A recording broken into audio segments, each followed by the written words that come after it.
A humble girl helps a man in the park. She would never guess he was a disguised millionaire. What happens next will touch your heart. Hello, viewer. Thanks for joining us. Leave a like and share your thoughts in the comments, along with the city you're watching from. Now let's continue with the story. Emma Thompson pulled her jacket tighter as a cool breeze swept through Central Park that early Sunday morning. The sky held a promise of autumn, with orange-tinted leaves clinging to the branches overhead. A sense of anticipation flickered in Emma's eyes, despite her usual exhaustion from double shifts at the hospital. At 35, she felt weighed down by responsibility, her sister Lucy's college bills, their shared apartment rent in the Bronx, and the constant need to prove she could handle anything life threw at her. She found a bench near the lake, her favorite spot to catch a rare moment of calm. Emma's shoulders relaxed slightly as she sipped from a paper cup of hot coffee, savoring the simple pleasure. She ran a hand through her medium-length brown hair, which she usually kept in a practical ponytail for work.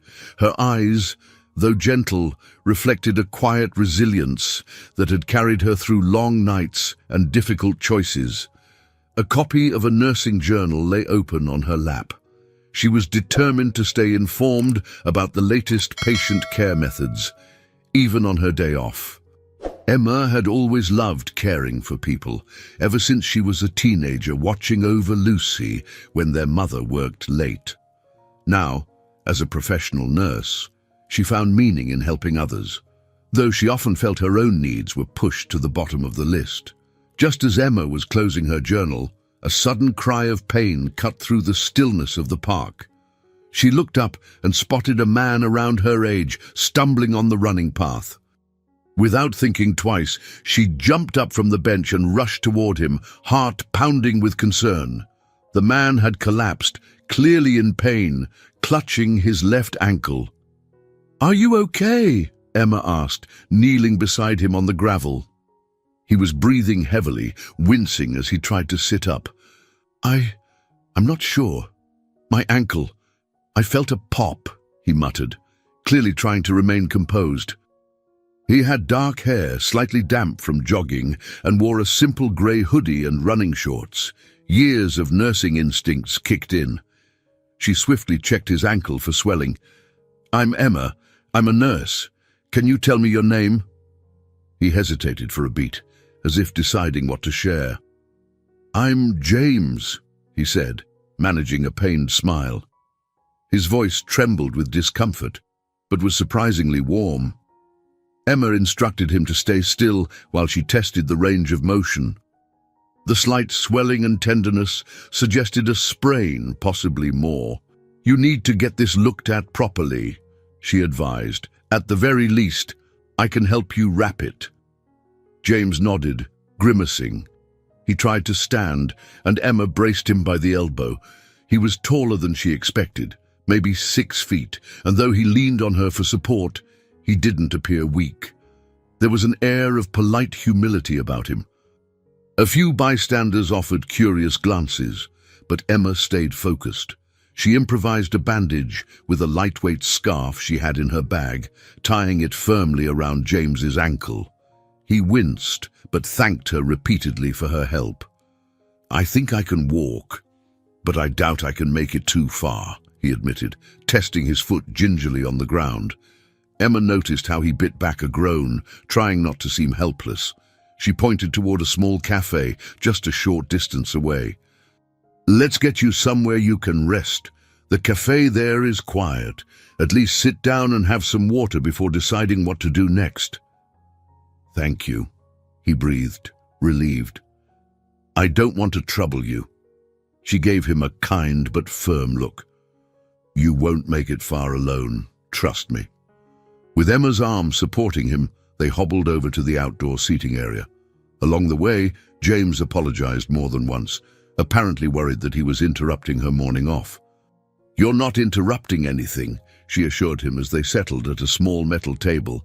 "I was just reading, and believe me, as a nurse, I'm used to emergencies." He gave a sheepish grin. "Well, I'm definitely grateful. Not many people would jump to help a stranger. Emma shrugged, feeling a pang of self-consciousness. People need kindness, and I guess I just do what I can. There was a quiet moment as they regarded each other. Emma noticed the hint of gratitude and curiosity in James's gaze, while she felt a pull of compassion mingled with intrigue. Something about him, beyond the unfortunate injury, drew her in. He seemed both guarded and oddly genuine. She broke the silence.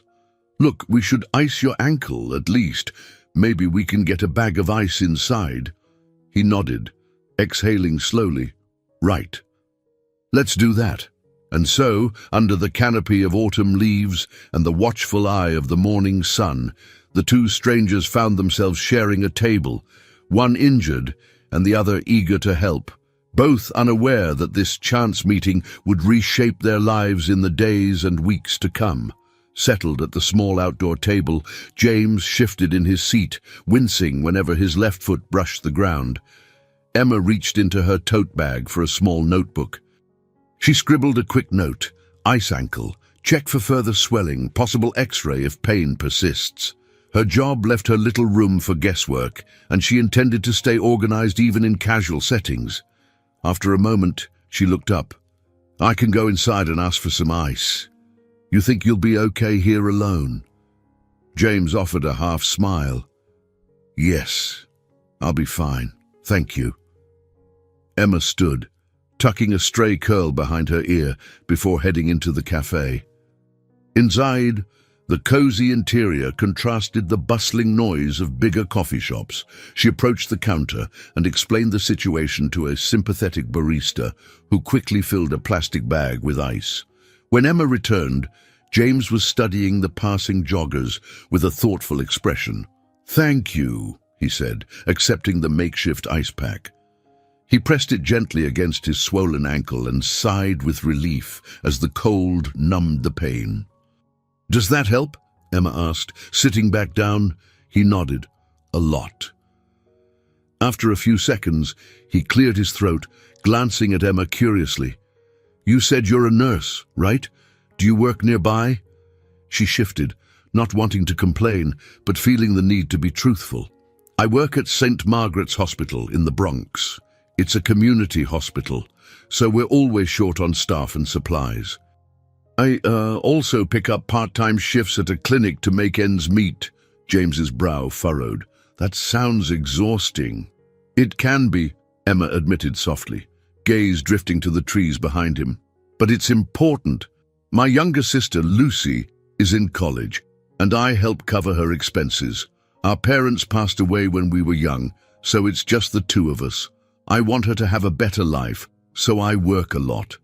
She paused, realizing how much she'd revealed. "Sorry, I don't mean to overshare." "You're not oversharing," James replied gently, setting the ice bag aside. "I respect that. Taking care of a sibling is no small thing." Emma smiled, a mixture of pride and weariness etched across her face. "I just do what I have to do." James hesitated, seemingly battling an inner conflict. He opened his mouth, then closed it, as if thinking better of what he initially wanted to say.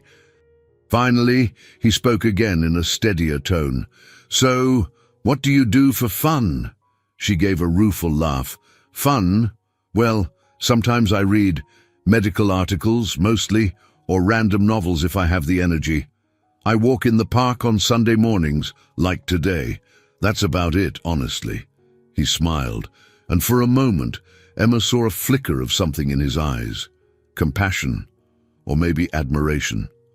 "That's better than nothing," he said. "At least you have this little ritual." "Speaking of which," Emma said, glancing at her watch, "this is usually when I go grab a coffee or a simple breakfast from the kiosk over there. Can I get you something?" James's posture tensed. He patted the pocket of his shorts, then shook his head. I left my wallet at home. I'd feel terrible taking your money." Emma waved off his concern with a gentle laugh. "Please, don't worry. Think of it as thanks for letting me practice my nursing skills on you." She stood up before he could protest further and headed to the kiosk. She returned a few minutes later with 2 cups of coffee and a modest pastry split onto 2 plates. Handing 1 cup to James, she said, "I know you're probably not supposed to have too much sugar if you're recovering, but a little cinnamon roll might lift your spirits." James accepted it with an appreciative nod. "Thank you. I owe you, Emma." Over coffee, their conversation grew warmer. Emma learned James was between jobs, though he offered few specifics. He asked her about her family, her childhood, and her dreams. She, in turn, asked about his hobbies, and he spoke vaguely about traveling, about wanting to see the world beyond office walls. Occasionally, Emma noticed a guarded quality in his voice, as if he were leaving out major details. Yet he was polite, curious, and attentive when she spoke. She found herself relaxing, discovering that she liked his company. After finishing their coffee, Emma insisted on hailing a cab for James. Though the bag of ice helped, he still couldn't walk comfortably. At first, he resisted but eventually nodded, thanking her again and again. As she helped him into the back seat of a yellow taxi, he looked up at her. "I'm grateful, Emma. Really. I hope I can repay the kindness somehow." Her cheeks warmed slightly. "Just take care of that ankle and get it checked if the pain doesn't improve. That's thanks enough." He smiled, and the taxi door closed. Emma watched as the car pulled away, feeling both a sense of relief and an unfamiliar tug of curiosity. Something about James lingered in her mind. She brushed off the thought, telling herself it was just her nurturing instincts, but the flutter in her chest suggested otherwise. Emma's sneakers squeaked against the polished hospital floor as she made her way toward the staff locker room. The overhead lights hummed, casting harsh reflections on the tiled surfaces, a constant reminder of the sterile reality she inhabited during her double shifts. She was tired, so tired that her hands trembled slightly from too many cups of bad coffee and not enough sleep. That fleeting encounter with James kept replaying in her mind. She'd only spent about an hour with him, yet something in his eyes made her feel seen. It was a far cry from her usual experiences, where people appreciated her professional expertise but rarely saw the woman behind the nurse scrubs. "Emma, you okay?" She glanced up to see Margaret Bell, a veteran nurse in her 50s with sharp eyes and a perpetual air of quiet authority. Margaret had become a mentor figure at work, always ready with advice. Emma forced a small smile. "I'm all right, just a bit worn out." Margaret studied her with a kind of maternal vigilance. "Let's catch up after the shift.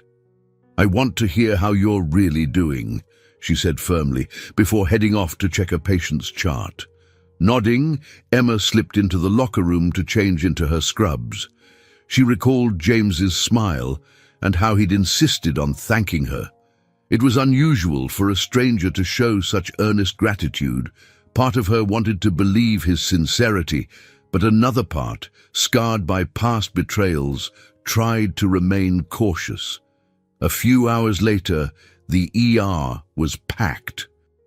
Emma found herself dealing with a range of cases. A toddler with a high fever, an elderly man complaining of chest pains, and a teen with a possible broken wrist. She threw herself into her work, welcoming the familiar bustle. At least here, she knew her role, her purpose. Between patients, Emma's mind wandered. In the corridor, she crossed paths with Brian Collier, a paramedic she'd dated briefly 2 years ago. His once charming grin now looked more smug than reassuring. She ducked her head, hoping to avoid conversation, but Brian stepped in front of her. "Long time no see," he said, arms folded over his uniform. Emma stifled a sigh. "Hi, Brian." He eyed her with mild curiosity.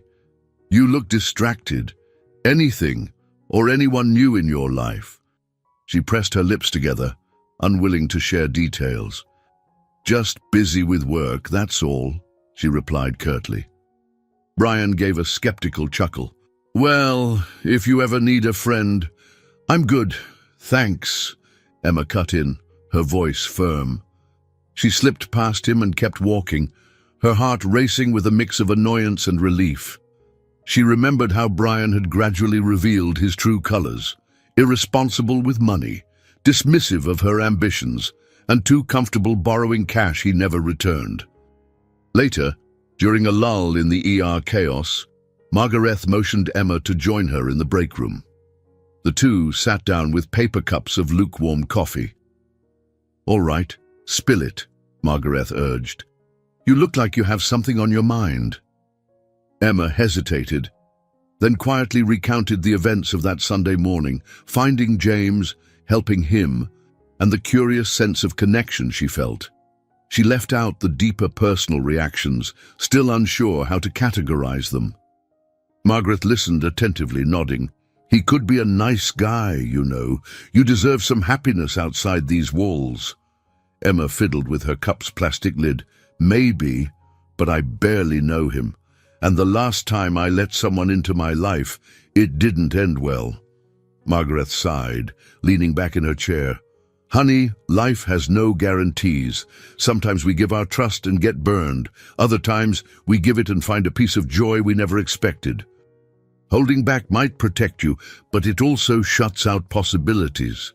Emma considered her words. She knew Margaret spoke from experience. She'd mentioned a difficult divorce and the regret of missed opportunities when she was younger. By the end of her shift, Emma felt torn. She wanted to reach out to James, to see if his ankle had improved, to find out more about who he was. Yet a part of her insisted it might be safer to leave it as a random act of kindness. Exiting the hospital into the damp night air, she pulled out her phone. No new messages. Of course, he didn't have her number, nor had she asked for his. She shrugged it off as she headed to the subway station. On the ride home, Emma clutched the metal pole and tried to ignore the ache in her feet.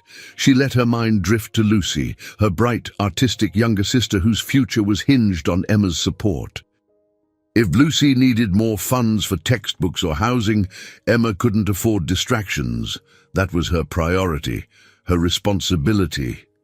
Still, as the train rattled through dark tunnels, Emma couldn't help picturing James sitting across from her, sipping coffee and listening to her stories with genuine curiosity.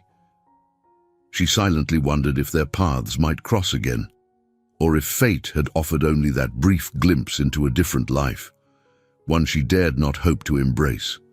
Sunlight spilled through the small window of Emma's apartment in the Bronx, illuminating the worn-out couch and second-hand furniture. She sat at her modest kitchen table, flipping through the mail with a heavy sigh. Bills, bills, and more bills.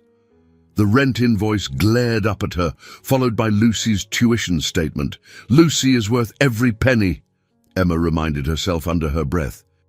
The pang of guilt set in as she realized she might have to pick up yet another extra shift if Lucy's next batch of fees came due sooner than expected.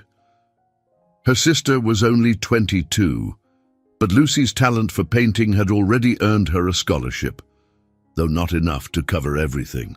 Emma's phone buzzed, jolting her from her thoughts. She recognized Lucy's number and answered quickly. "Hey, Em!" Lucy's voice chirped through the speaker. "I got the results of my midterm project. The professor loved it," Emma smiled, leaning against the counter. "That's fantastic, Lou. I'm so proud of you." Lucy's excitement spilled over. "I wanted to ask if I could come to the city this weekend. There's an art exhibit at MoMA I really want to see. Maybe we can spend some time together." Emma's heart lifted. She missed her sister's presence, missed that creative spark Lucy always brought. "I'd love that. Just let me figure out my work schedule." They chatted a bit more, Lucy's optimism providing a welcome contrast to Emma's worries. But when the call ended, Emma was left staring at the rent notice again. She rubbed her temples, feeling a familiar wave of anxiety. Later that day, she trudged into St. Margaret's Hospital for yet another shift. Glancing at her phone's screen, she noticed a text from Margaret. "Emma, if you need to talk, my office door is open." It made her feel slightly better, knowing she wasn't alone in facing life's burdens. Mid-shift, the overhead speakers paged her. She rushed to the nurse's station, expecting an urgent call. Instead, she found Margaret waiting with a sympathetic look. "Emma, there's a shortage tonight in the pediatric unit," Margaret explained gently. "They need an experienced nurse. I know you're exhausted, but can you handle it?" Emma inhaled, forcing a nod. "Of course, I'll manage." As she moved between patients, children with fevers, coughs, and broken bones, she pushed away her personal troubles, adopting the professional calm necessary in a hospital setting. But the emotional strain of seeing sick kids never fully left her, and it added to the weight she already carried. During a short break in the hallway, Brian Collier happened to pass by. Spotting Emma, he arched an eyebrow. "Pediatrics? You're branching out," he teased. "It's called helping where I'm needed," Emma replied, forcing politeness. Brian shrugged, stepping closer. "Look, I know we've had our differences, but I'm serious when I say I'm here if you need anything. A ride, money, advice." Emma stiffened. He was hitting too close to her vulnerabilities. "I appreciate the thought, but no, thank you," she managed, trying to keep her voice calm. "Suit yourself," Brian said, raising his hands in mock surrender before walking away. The rest of the shift passed in a blur of administering medications, comforting crying children, and filling out charts. By the time Emma clocked out, her back ached and her eyelids drooped.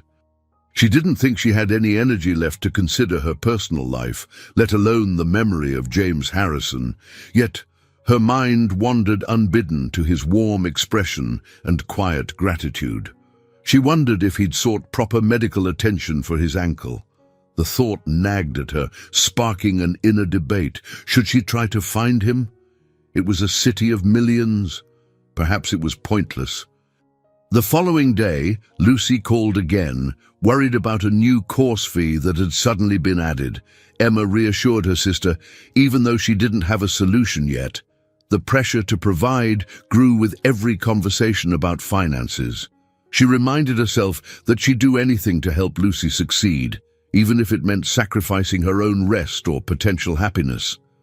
Emma packed her bag, ready to leave for another shift. Before stepping out, she took a moment to glance at herself in the mirror. Tired eyes, hair hastily pinned back, posture a bit slumped. The reflection showed a woman on the edge, burdened by responsibilities yet determined not to fail. Inhaling deeply, she told herself, "I just need to keep going." But as she locked her apartment door behind her, she couldn't shake the sense that something crucial was missing from her life, a small light that flickered briefly when she'd met James. Now, it threatened to go out under the mounting pressures of rent, tuition, and endless hospital shifts. On Thursday evening, Emma trudged down the cracked concrete steps of the hospital's main entrance, exhaling a long breath. Her shift had ended on a somber note. She'd spent the last 2 hours comforting the family of a patient who needed to be transferred to a more specialized facility. The emotional weight clung to her like a damp blanket. She glanced at her phone to check the time. It was nearly 9 o'clock.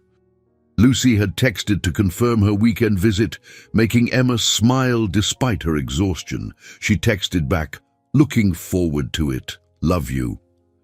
As she stepped onto the sidewalk, she caught sight of a figure leaning against a nearby lamppost, favoring one leg. It took her a moment to realize it was James Harrison, the man she'd helped in Central Park days ago. Her heart jolted. He was holding a small bouquet of daisies, nothing extravagant, but sweet in its simplicity. Emma approached cautiously, unsure if her mind was playing tricks. "James, what are you doing here?" A slightly embarrassed grin spread across his face. I wanted to thank you properly," I didn't know which hospital you worked at exactly. Turns out there's more than one near the Bronx, but I found you eventually." He held out the daisies with a gentle smile. "I'm not a stalker, I promise. I just needed to say thanks." Despite her fatigue, Emma felt a flicker of warmth. She accepted the flowers, noticing the mild limp in his stance. "Your ankle, does it still hurt?" He shrugged. "A little, yeah, but it's much better. I had it checked out. Just a sprain, like you thought." There was something in his eyes, earnest gratitude mixed with uncertainty, like he wasn't sure if she'd welcome his presence. Emma looked at the daisies and then back at him. "You really didn't have to do this." "I wanted to," James said simply. Then he hesitated, almost bashful. "Also, I'm aware you have to be busy, but I was hoping to take you for coffee again. This time, I'll pay if my card doesn't magically fail me." He forced a small laugh at the memory of his awkward excuse that first day. She felt a gentle flutter of nerves, remembering Margaret's advice about letting life in. Yes, sure," she replied, the words surprising even herself. There was a hint of a smile forming on her lips. They headed to a modest diner around the corner. Inside, warm lights reflected on checkered floors. The place smelled of pancakes, fried eggs, and brewed coffee, comforting scents that reminded Emma of calmer times. They found a booth by a window, each sliding into seats across from one another. "You look exhausted," James noted softly, concern evident. "Long shift." Emma let out a wry chuckle. "Every shift is long, but I manage." She took a sip of water. The waiter dropped off. "What about you? Are you back to your regular routine?" James took a moment to answer, as though weighing his words. "Still figuring things out," he said finally. "I've been on a break from work, trying to clear my head, I guess." She nodded, though the vagueness piqued her curiosity. "That's good. Sometimes stepping away helps you see things more clearly." They ordered 2 coffees, and a comfortable hush settled between them. Outside, the city lights sparkled against the evening sky. Emma felt a surge of relief, as if for a brief moment. She wasn't just a nurse or a guardian for Lucy. She was a woman, allowed to enjoy a simple cup of coffee with someone who seemed to genuinely care. Over the steaming mugs, their conversation flowed. He asked about her sister, about why Emma had chosen nursing, about her favorite parts of living in the Bronx. She spoke freely, realizing how rarely she got to talk about herself without feeling like a burden. In return, she tried to glean more about James. He offered fragments, how he found city life both thrilling and stifling, how he appreciated meeting real people who worked hard, yet he remained deliberately vague about his background. At some point, Emma let out a light laugh. "You're mysterious, you know that, but I don't mind." She looked down, unsure if she was overstepping. "Thank you for coming here tonight. It means more than you know." James exhaled, relief settling in his gaze. "I'm glad you're not offended or anything." He glanced at her tired eyes. "Though I really don't want to keep you out too late." Emma glanced at the time. A sense of responsibility flickered. She had an early shift the next day, Lucy's visit to plan, and the usual bills to worry about. Yet, for once, she let herself linger a little longer. "A few more minutes won't hurt," she said quietly, surprising even herself with how much she wanted this moment to last. As they finally rose to leave, Emma felt a subtle shift within, like a door cracking open to let in the smallest beam of light. Her life, once defined entirely by duty, now had a faint new outline. She wasn't sure how or why, but she sensed that taking a step into the unknown might be worth the risk. Outside, James offered to walk her to the subway station. She accepted, daisies in hand, heart oddly full. And for the first time in years, she let herself hope that this simple connection, forged through kindness and shared cups of coffee, might spark a change she never knew she needed. Emma entered St. Margaret's Hospital on a sunny afternoon, the bright rays outside contrasting sharply with the dim corridors she knew so well. Her mind, usually full of checklists and patient details, was drifting toward thoughts of James. The memory of their late-night diner chat lingered, his earnest gaze, the gentle way he'd limped alongside her toward the subway. She felt a confusing mix of excitement and uncertainty, like stepping onto a path without a clear destination. Before starting her shift, she ducked into the staff lounge, where she found Margaret Bell rearranging a stack of medical charts on a small table. The seasoned nurse glanced up, her observant eyes locking onto Emma's in an instant. "Emma," Margaret greeted with a knowing smile. "I've seen that look before. Something's on your mind." Emma managed a sheepish laugh as she poured herself a cup of lukewarm coffee. "Is it that obvious?" Margaret put the charts aside. "When you're preoccupied, you twist that little ring on your finger over and over." She nodded at the simple silver band Emma wore, a memento from her mother. "Now, out with it." Emma sighed, realizing there was no point hiding her thoughts. "I've, been spending time with someone. Nothing serious, but—" She trailed off, feeling her cheeks warm. Margaret raised her brows with interest. "This wouldn't happen to be the man you helped in Central Park, would it?" Emma blinked, surprised. "How did you—" "I noticed flowers in your locker the other day," Margaret teased gently. "Daisies, if I recall correctly. Plus, you've been smiling to yourself more than usual." Emma smiled, shaking her head in mild embarrassment. "His name's James. He came by the hospital to thank me. We grabbed coffee and— I don't know, there's something about him. But I can't quite figure him out. He's vague about his life. Part of me wonders if I'm ignoring red flags." Margaret leaned forward. "What do your instincts tell you?" "That he's good. Kind," Emma replied quietly. "He's respectful, listens when I talk, and there's a sincerity in how he treats me. But I barely know him, and my track record with relationships isn't exactly stellar." Margaret placed a comforting hand on Emma's shoulder. "Sometimes we close ourselves off because we fear repeating old mistakes, but if we never let anyone in, we deny ourselves the chance for genuine happiness. All I'd say is, be cautious yet open." Emma nodded, soaking in her mentor's words. Margaret often had a knack for giving grounded advice, never reckless, but never so guarded that it stifled life's possibilities.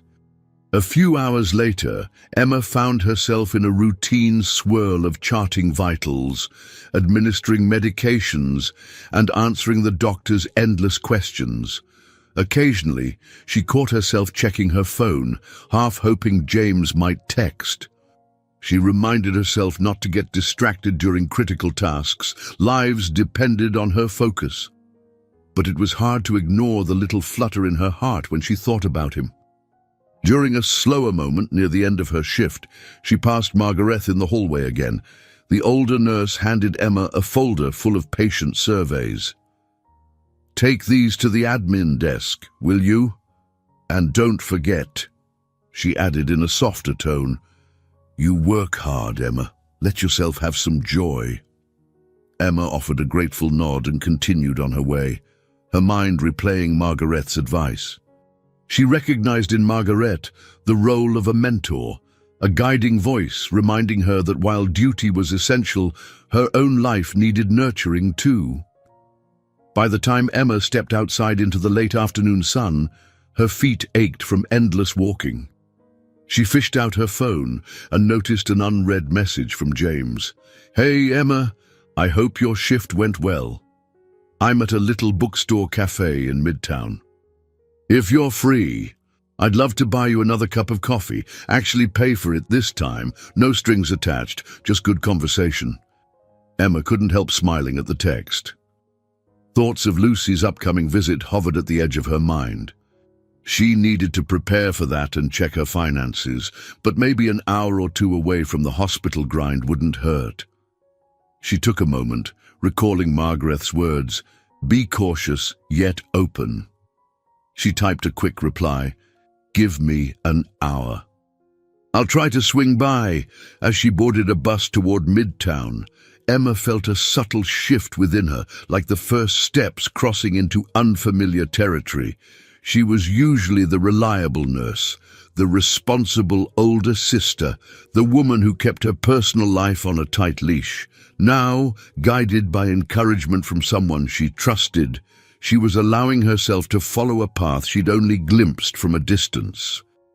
Settling into a seat, she stared out the window at the streets of New York, bustling with people chasing their own goals and dreams. Emma felt a flicker of hope. Maybe she was finally stepping out of her comfort zone, daring to see what life had to offer. And maybe, just maybe, this path with James was worth exploring, wherever it might lead. The little bookstore cafe in Midtown greeted Emma with the aroma of freshly ground beans and the gentle murmur of pages turning. The walls were lined with shelves, each brimming with novels, travel guides, and biographies. Soft jazz music played from an old record player in the corner, adding a mellow ambience that was worlds away from the sterile brightness of St. Margaret's Hospital. James stood near a display of classic literature, his posture a bit awkward as he shifted from foot to foot. He looked genuinely relieved when he spotted Emma walking through the door. His dark hair was combed neatly, and he wore a simple green sweater over jeans, still dressed casually, but with an attention to detail that made him look put together. "Hey," he greeted, voice warm, a slight flush creeping across his cheeks. "Thanks for coming," Emma nodded, offering a small smile. "I could use a break," she admitted. Long shift, too much paperwork, a cozy cafe and a good conversation sounded perfect. He motioned to a corner table where 2 steaming cups sat waiting. "I already ordered coffee. Hope that's okay. I asked them to wait on any food until you arrived." Emma raised her eyebrows. "Look at you, so confident I'd show up."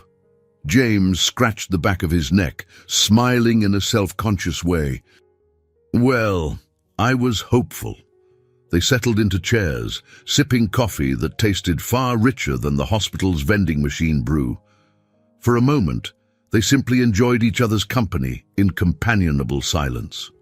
Emma glanced around, appreciating the quiet corners filled with people lost in books. A kind of peacefulness settled over her, a contrast to her normal hustle. Eventually, James spoke. "I know you're used to seeing people at their worst, sick, injured, vulnerable. But you seem to carry it so gracefully. How do you manage that?" Emma considered the question, her gaze drifting to her cup. "I guess I've always felt a pull to care for others. My mother was a kindergarten teacher. She taught me compassion early on. And after my dad died, I naturally took on a nurturing role for Lucy." She paused, swirling the coffee. "Some days are tougher than others, but it's part of who I am." James nodded slowly. "It shows. You have this calm strength about you." She felt the compliment warm her cheeks and decided to gently turn the conversation back on him. "What about you, James? You mentioned you've been on a break. Are you between jobs?" A brief flicker of unease crossed his features. "Something like that. I guess you could say I needed a break from a high-pressure environment, a chance to live life a bit differently." Emma studied him. There was genuine tension behind his eyes, but he seemed reluctant to divulge more. "I understand the need to escape pressure," she said gently, not pushing. He managed a small smile. "It's not easy, leaving behind everything you know, but it helps you learn what really matters." The conversation meandered into lighter territory. Favorite books, travel stories, silly memories from childhood. James shared how he once tried to run away as a kid because he wanted to see the Grand Canyon, and how he ended up lost a mere 5 blocks from home. Emma laughed, picturing a younger version of him, rebellious and curious. When their cups emptied, he insisted on ordering pastries. Emma hesitated, mindful of money and time, but ultimately agreed, letting herself enjoy a slice of simple pleasure. As the hour wore on, Emma realized she was doing something she rarely allowed herself. She was relaxing. The nurse's vigilance in her mind took a back seat, allowing the woman in her to come forward. Eventually, she glanced at the clock on the cafe wall. "I hate to cut this short, but Lucy's arriving in the city tomorrow, and I have errands to run." James nodded, though the hint of disappointment was there. "Could I walk you out?" They stepped back onto the busy Manhattan street, lights flickering above the sidewalk. Emma savored the crisp air against her cheeks, feeling momentarily removed from the weight of her usual responsibilities. At the curb, James gently reached for her hand. "Listen, Emma, I'd like to see you again. Maybe do something more fun, a break from our normal routines." His palm felt warm against hers. She considered his offer carefully.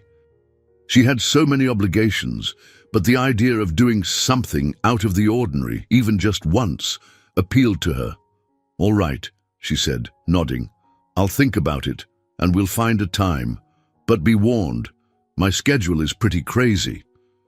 He grinned, relief and joy crossing his face. "I'll take whatever time you can spare."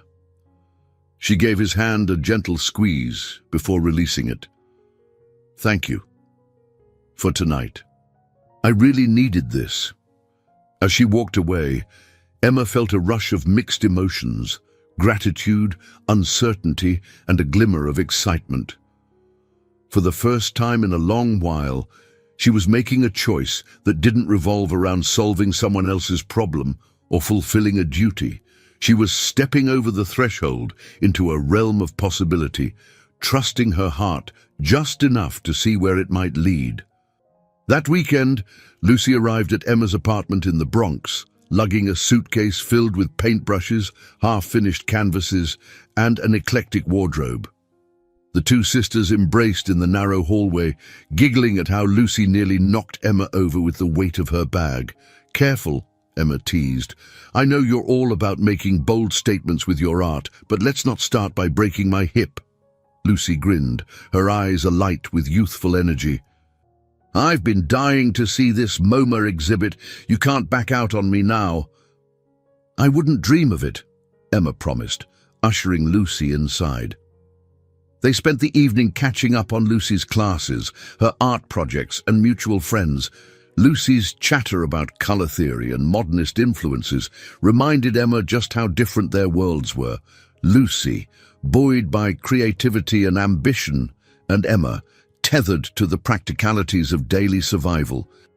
Still, they found common ground in memories of their late parents and the silly inside jokes only they understood. Early the next morning, they headed into Manhattan. The subway ride passed in a blur of Lucy's excitement about seeing famous paintings. Emma tried to soak up her sister's enthusiasm, while a flicker of anticipation danced in her chest. James had messaged, asking if she was free for a small surprise.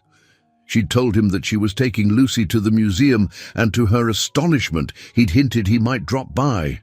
At MoMA, Lucy was in her element, moving from one exhibit to another with unabashed awe. Emma followed, occasionally pausing to read the descriptions. She couldn't pretend to understand the deeper meanings behind every abstract piece, but she appreciated Lucy's passion. They were studying a series of vibrant abstract paintings when Lucy's phone buzzed. She glanced at it and smirked. "Hey, Em, a friend of yours is texting me." Emma's brow furrowed. "A friend of mine?" "I gave James my number when I bumped into him in the hallway that day," Lucy reminded, "in case he ever needed to reach you but couldn't." "Looks like he wants to meet up," Oh wow, he's actually here. Says he's near the lobby." Emma felt her stomach flip. She had no idea James would come all the way to MoMA just to see her. "I guess we can go find him," she said, trying to sound calm. Her heart thudded a little faster. They made their way back toward the entrance, weaving through the crowd of art enthusiasts. Sure enough, James stood by a striking sculpture, looking slightly out of place but smiling when he spotted them. He wore a simple black jacket and jeans, blending with the throng of tourists, and seemed relieved when Lucy and Emma approached. "Hi there," he greeted, eyes bright. "Hope I'm not intruding. I know this was your sister weekend." Emma glanced at Lucy, who gave her an encouraging nudge. "It's fine," Emma assured him, "but I'm surprised you're here." "We didn't really plan anything," James shrugged lightly. "I've never really explored MoMA, figured this was as good a time as any. Plus, it's nice to see you outside the hospital setting." Lucy seized the moment. "Well then, you can join us. I'd love to get more opinions on the art. Emma's always so polite, but I suspect she's bored by half of it," she teased. Emma shot her sister a playful glare. "I'm not bored. I'm just not an art scholar." They spent the next hour strolling through various galleries. Lucy led the conversation about artists' techniques, while James listened politely, asking questions that showed genuine curiosity. Emma observed how comfortable Lucy seemed with him, occasionally giving her sister a subtle thumbs up, as if confirming he was indeed a decent person. At one point, they reached a rooftop terrace offering a skyline view. Lucy wandered off to snap photos of the cityscape for future painting inspiration, leaving Emma and James by the railing. The crisp air brushed against them, and Emma couldn't help noticing James shivering slightly. "Not used to being out in the cold, huh?" she teased softly, recalling how he'd told her he'd mostly been indoors before deciding to take his break. He chuckled, rubbing his hands together. "You could say that. I'm learning to appreciate life's little discomforts and wonders." He gave her a thoughtful look. "Thanks for letting me tag along." Emma shrugged, trying to sound casual. "Lucy likes you. She's usually a good judge of character." James hesitated, then softly touched Emma's arm. "I'm glad. And I'm grateful you're giving me a chance to be part of your world, even if it's just for a few hours. It means a lot." Their eyes met, and Emma felt an unspoken understanding pass between them, a sense that both of them were stepping into unfamiliar territory. She was welcoming him into the tight circle of her life, and he was letting her see glimpses of his, however limited they might be. Before they could say more, Lucy bounded back, waving her phone. "Got the best photos! You two should see this view! Come on!" James chuckled, and Emma smiled warmly. As they followed Lucy, Emma realized something. She was no longer standing on the edges, waiting for life to pass by. She was in the midst of it, forging new connections, taking steps beyond her usual boundaries. And although she felt a flutter of nerves, she also felt a growing sense of hope that this journey into the unknown might lead to something wonderful. A week later, Emma found herself in a trendy downtown bistro, which was miles apart, both literally and figuratively, from the small diners she typically visited. The wooden tables were decorated with minimalist centerpieces, and soft ambient music played. She felt mildly out of place in her simple blouse and sensible shoes. James, across the table from her, looked equally casual, wearing a plain navy sweater and dark jeans. Yet he seemed oddly comfortable in this upscale environment. Emma eyed the menu, noticing that prices for even a simple dish were higher than she'd usually pay. "I'm not sure I belong in a place like this," she joked, half serious. James leaned forward, resting his elbows on the table. "Trust me, I don't either," he said, a playful glint in his eye. "But a friend recommended it. Figured we could try something new." She took a breath, reminding herself of Margaret's advice. Be cautious, yet open. It had become a mantra every time she stepped outside her comfort zone with James. After ordering, they settled into easy conversation about the small details of their day. Emma told him about a feisty elderly patient who insisted on giving all the nurses candy bars, while James mentioned he'd spent the afternoon wandering a different neighborhood in the city, just for the experience. When their food arrived, a delicately prepared salmon dish for Emma and a hearty pasta for James, Emma's eyes widened. Wow, this looks fancy. He laughed softly. Maybe a bit. But I think we deserve a nice dinner. She paused, uncomfortable with the thought of an expensive meal. Then she reminded herself she hadn't forced him to bring her here. Besides, James had insisted, so she picked up her fork and took a bite, the blend of flavors almost startling her. Okay, it's definitely good, she admitted, her face lighting up with a grin. As they ate, Emma noticed James was more talkative, yet he still skirted direct questions about his past. He mentioned a distant father who was demanding and hinted at a large family business, but never detailed its scope. Emma didn't want to pry, especially when it seemed to make him tense. Yet a part of her couldn't help but wonder what he was hiding. Midway through the meal, James's phone buzzed. He glanced at the screen, then quickly set it face down on the table, a brief flicker of worry on his face. "Everything okay?" Emma asked. He forced a tight smile. "Yeah, just a friend needing something. It can wait." Emma sipped her water, sensing he wasn't telling the whole truth. Though uneasy, she decided to let it go. "So, you told me you enjoy traveling. Where have you been?" That question brightened his expression. He shared stories about visiting Europe as a teenager, being fascinated by historical buildings and different cultures. But again, Emma noted he avoided talking about what allowed him to travel so frequently. He made it sound like it was a youthful adventure, breezing past any mention of finances. Eventually, dessert menus arrived, but Emma declined. "I shouldn't," she said, patting her stomach with a playful groan. "I'm already spoiled by that salmon." James nodded in agreement. "Sure, maybe next time." He settled the bill without hesitation, leaving Emma feeling slightly awkward about the cost. As they stepped out onto the sidewalk, a cool breeze rustled the city's night air. Emma wrapped her coat tighter around herself. She glanced around at the neon lights and bustling crowds. "Where to now?" James shrugged, slipping his hands into his pockets. "I could walk you to the subway, or if you'd like, we can grab a short cab ride. I'm still not the best with this ankle, especially if we walk too long." She nodded, recalling how he'd sprained it. "It must have been hard for you, going from traveling around to hobbling on one foot." He shrugged again, but there was a deeper emotion in his eyes. "Truthfully, this sprain was just another reminder that I'm not invincible. Sometimes we all need to slow down, right?" Before Emma could respond, he smiled. "I'm just glad you were there that day."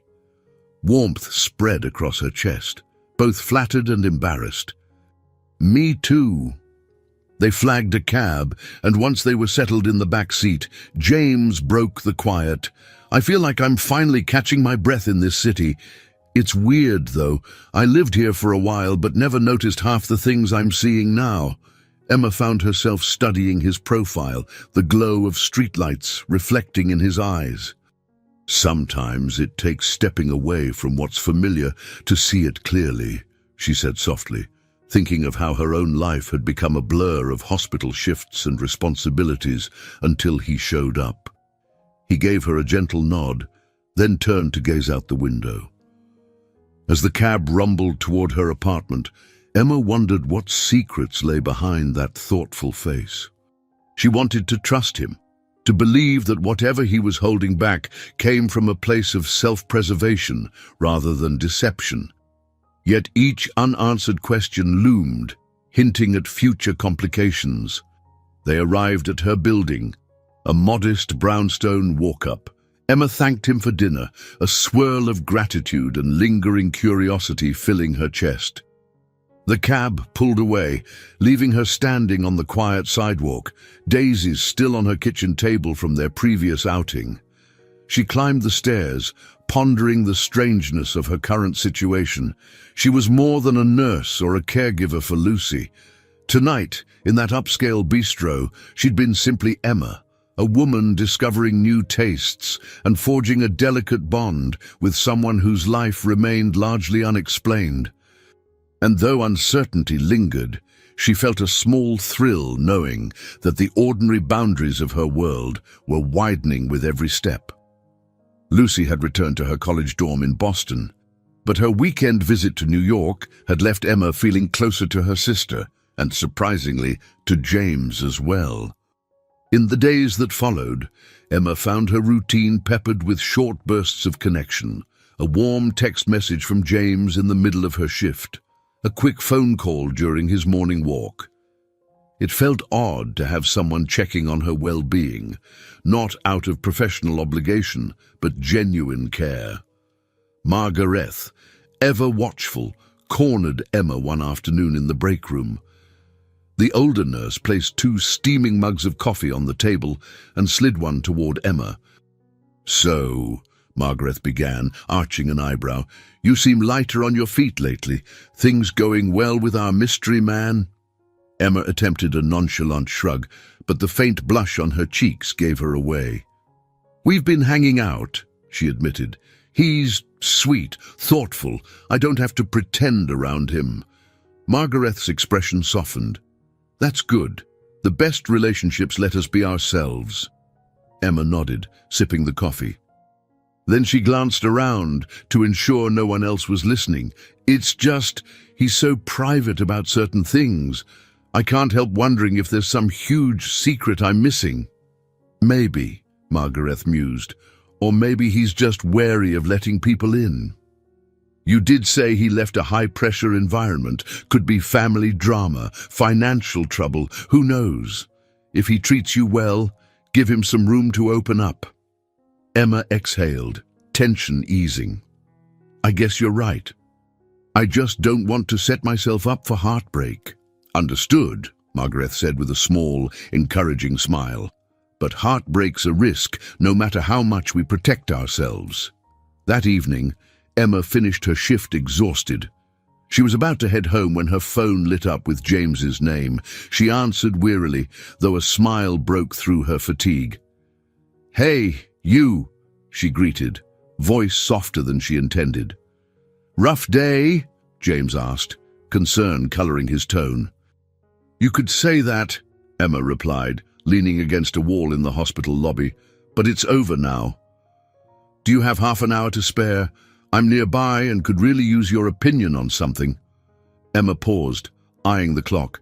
She had chores to do, and tomorrow's shift loomed, yet she found herself intrigued. "Sure, where are you?" He gave an address a few blocks away. Emma hopped on the next bus, curiosity mounting. 20 minutes later, she found herself outside a small, independently run community center. The building looked a bit run down, but the windows were plastered with flyers for art classes, after-school programs, and local events. James stepped out of the entrance to greet her. "What's this place?" Emma asked, glancing around as they walked inside. "It's a center for underprivileged kids," James explained softly. "They host sports, tutoring, that kind of thing. I discovered it while exploring the neighborhood. They need volunteers, people who can teach or mentor the kids." He looked at her hopefully. "I thought maybe you could help with a basic health workshop or something. I know you're busy, but I figured I'd ask." Emma looked at the worn basketball court where a handful of kids chased a ball. She felt a pang of empathy, remembering her own struggles growing up in a tight financial situation. "This is wonderful," she said, scanning the facility. "They're doing great work with limited resources." James led her to a small office where a coordinator, Ms. Ramirez, welcomed them warmly. She beamed when Emma said she was a nurse. "We'd love any guidance you could offer, maybe a workshop on first aid or healthy eating habits," Ms. Ramirez explained. "Our kids need practical skills." Emma's eyes shone with new purpose. "Absolutely. I can volunteer on a weekend or after a shift, schedule permitting." James watched the exchange with a quiet satisfaction, and Emma felt a surge of warmth. He wasn't just a man of pleasant dinners. He cared about giving back, even though he'd never explicitly said why. After finalizing some tentative plans, they left Mrs. Ramirez's office. Stepping outside, Emma turned to James. "This is a great idea. I'm surprised you found this place. Most people walk by without even noticing." He shrugged self-consciously. "Sometimes I have a knack for finding hidden corners. I also donated a bit to help them fix the basketball court." His voice faded, as though he was worried about sounding boastful. "But please don't think I'm flaunting anything." Emma placed a hand on his arm. "I'm not.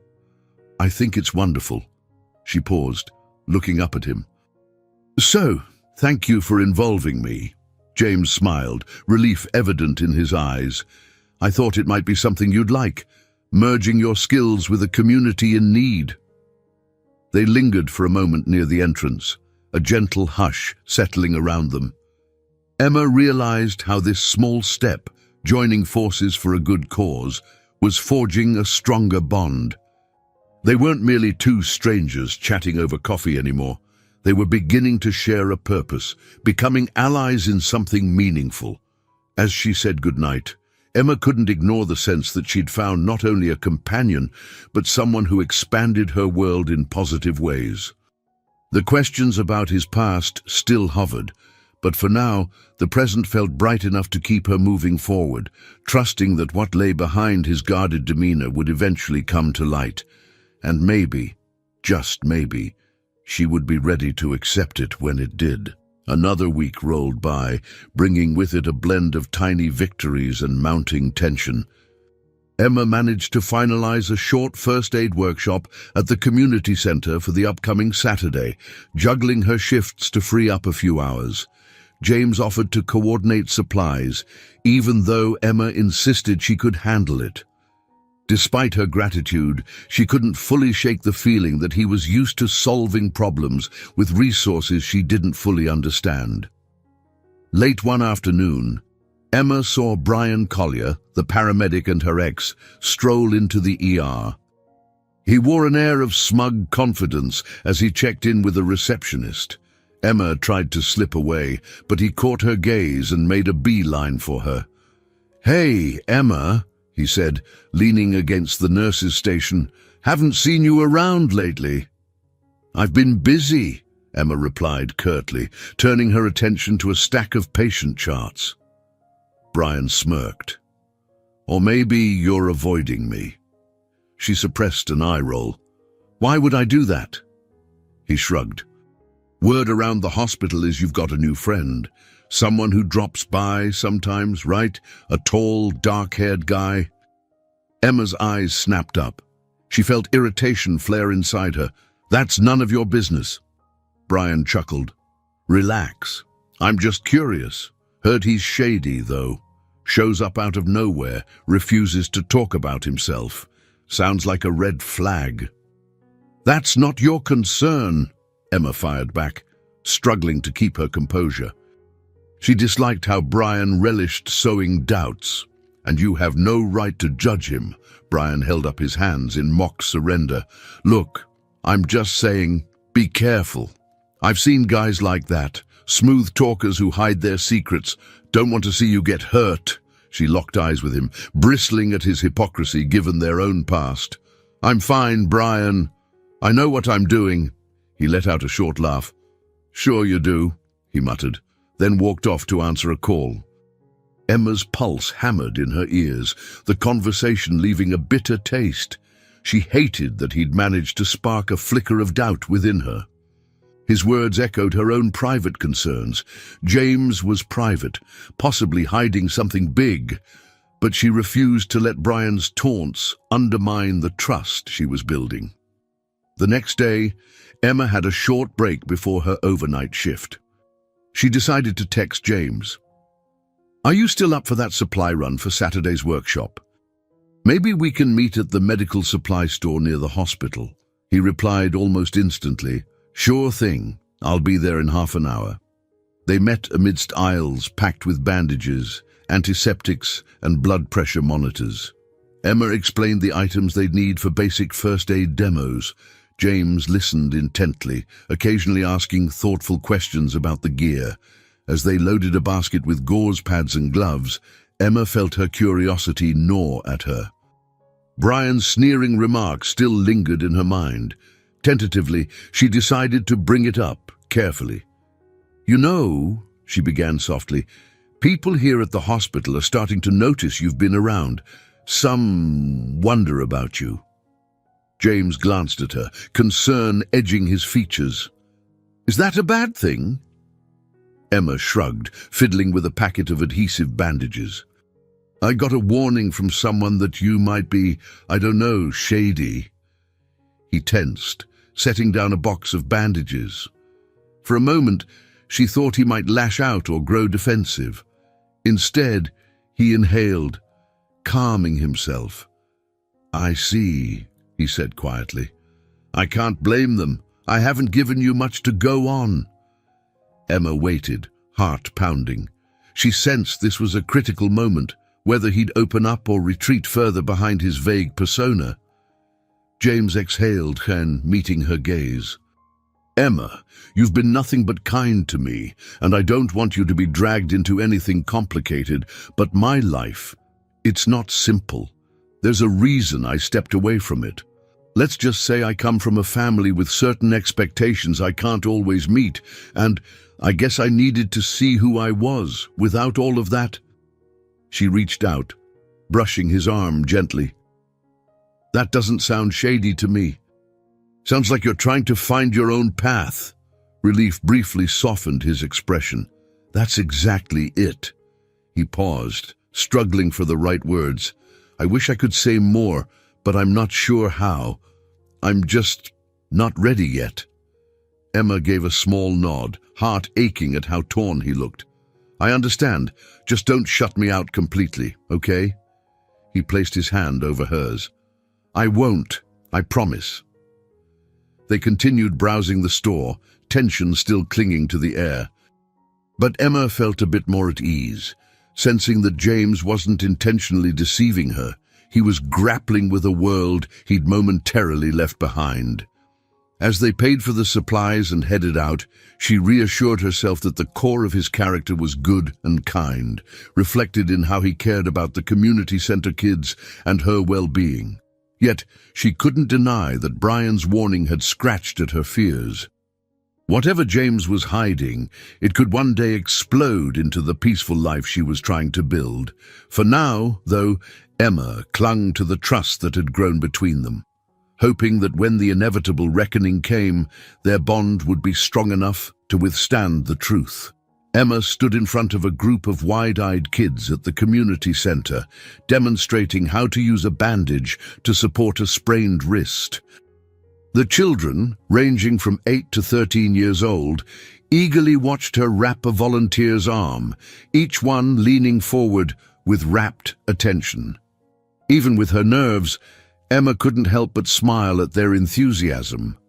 This was the first workshop she'd ever led outside of a hospital setting, and despite the initial jitters, she felt surprisingly at ease. James lingered near the back of the modest room, handing out handouts and smiling whenever Emma's gaze flicked in his direction. Seeing him there, so committed to helping, warmed her heart. The arrangement of chairs was cramped. The walls needed a fresh coat of paint, and the overhead lights flickered slightly, but Emma didn't mind. She sensed that something good and meaningful was taking root here, in this old building with limited funds, but plenty of hope. Finishing her demonstration, Emma let the kids practice on each other with the spare gauze she and James had bought at the medical supply store. Their laughter and occasional squeals of surprise filled the space. As she walked around, helping them secure bandages correctly, she heard one of the boys, Tony, exclaim, "I'm going to be a doctor someday." "That's a great goal," Emma encouraged, patting his shoulder. "Keep studying hard." From across the room, Ms. Ramirez, the center's coordinator, gave Emma a thumbs up, clearly pleased by how smoothly the session was going. Emma felt a surge of pride and gratitude. Just a few months ago, she never would have pictured herself doing volunteer work like this. She was always too busy, too drained, but James had opened the door to this new opportunity. After the workshop ended, parents arrived to pick up their children, many stopping to thank Emma. She waved off the compliments, insisting that Ms. Ramirez and her team did the real heavy lifting day after day. Once the room cleared, Emma began gathering leftover supplies, carefully folding the used bandages and discarding any that were too worn. James moved to help, scooping up plastic wrappers. "That was amazing," he said softly. "You really made a difference today." Emma chuckled, shaking her head. "I taught them how to bandage a wrist, that's all. Don't underestimate what that means to them," he replied, his voice warm. "They'll remember this." A faint blush colored Emma's cheeks. She was unused to such sincere praise. Usually, her interactions at the hospital ended abruptly as soon as patients were discharged. "Well, thank you for setting this up," she said, leaning against a table. "Without you, I wouldn't have known this place existed." They shared a moment of quiet contentment before Mrs. Ramirez approached, her expression bright. "Emma, James, you two were great. I hope you'll come back soon. The kids loved you." James spoke first. "Count on it. I'm happy to help in any way." Emma nodded, though a little voice in her head reminded her of her grueling schedule. She offered Mrs. Ramirez a polite smile. "I'll do my best. My shifts can be unpredictable, but I'll try." Ms. Ramirez thanked them again and moved on, leaving Emma and James alone with the echo of laughter still bouncing off the peeling walls. As they continued tidying up, Emma felt a tightness in her chest, a mix of satisfaction and anxiety. She was glad to have done something worthwhile, but she also sensed the gentle tug of responsibilities piling up. Bills, Lucy's tuition, her hospital shifts, and the emotional minefield of her budding relationship with James. Later that evening, as they stepped outside, the sun was setting behind rows of brick buildings. Emma exhaled, letting the mild evening air fill her lungs. James brushed a hand across his forehead. "How about we grab a quick meal? My treat. We could talk about the workshop, or anything else." Emma hesitated. She wanted to spend time with him, but her phone buzzed with an incoming text, likely the hospital or Lucy. Reaching into her pocket, she checked the screen. Sure enough, it was Lucy, anxious about a midterm project deadline and short on funds for materials. Emma felt a familiar pang of guilt and stress. Sighing, she turned to James. "I'd love to, but I need to call Lucy and sort out some things. Maybe we can meet later this week." A flicker of disappointment crossed his face, but he nodded understandingly. "Sure. Let me know when you have time." They said their goodbyes, and Emma headed toward the subway, her heart heavy with conflicting duties. The workshop had given her a taste of a more fulfilling life, where she used her skills for good outside the hospital, where she had someone supportive by her side. Yet real life was never so simple. The demands of work, finances, and family always lurked at the edges of her happiness, threatening to pull her back into her old, narrower world. She tried to focus on the positive, the kids' bright faces, Ms. Ramirez's gratitude, James's encouraging words. But as the train rumbled through the underground tunnels, she couldn't shake the uneasy feeling that bigger challenges waited just around the corner. ready to test not only her resolve, but the fragile connections she was building with James. Emma paced her living room late one night, phone pressed to her ear. She'd spent the better part of an hour comforting Lucy, who was overwhelmed by her art project deadlines and financial crunch. The conversation weighed heavily on Emma's heart. "Lou, I promise I'll figure something out," Emma soothed. "I can send a little extra next week." From the other end of the line, Lucy's voice wavered with exhaustion. "I hate asking you for more money. You're already juggling too much." Emma swallowed hard. "That's what big sisters do." She paused, glancing at a framed photo on the wall, her and Lucy as teenagers, standing by a Christmas tree in a cheaper, happier era. "Don't stress, okay?" After Lucy finally hung up, Emma dropped onto the couch, hugging a cushion as she stared at the ceiling. She wanted to help her sister chase her dreams, but the financial strain was suffocating. Her mind drifted to James. Could she confide in him about these mounting pressures? Her instinct said he'd want to help, but a deeper fear told her that sharing money troubles might change how he saw her. She didn't want to be a charity case, or by worse, seem like she was taking advantage of him. A knock on her apartment door startled her. She wasn't expecting anyone, especially not at 11 at night. Peering through the peephole, she saw Brian Collier, her ex-boyfriend, standing in the dim hallway, fiddling with his phone. Emma's pulse spiked with annoyance and alarm. She opened the door just a crack. "Brian, what are you doing here?" He looked up, feigning casualness. "I was in the neighborhood and thought I'd check on you. You didn't look so good last time we talked." Emma sighed, stepping into the doorway, arms crossed. "I appreciate the concern, but it's late, and we aren't exactly close."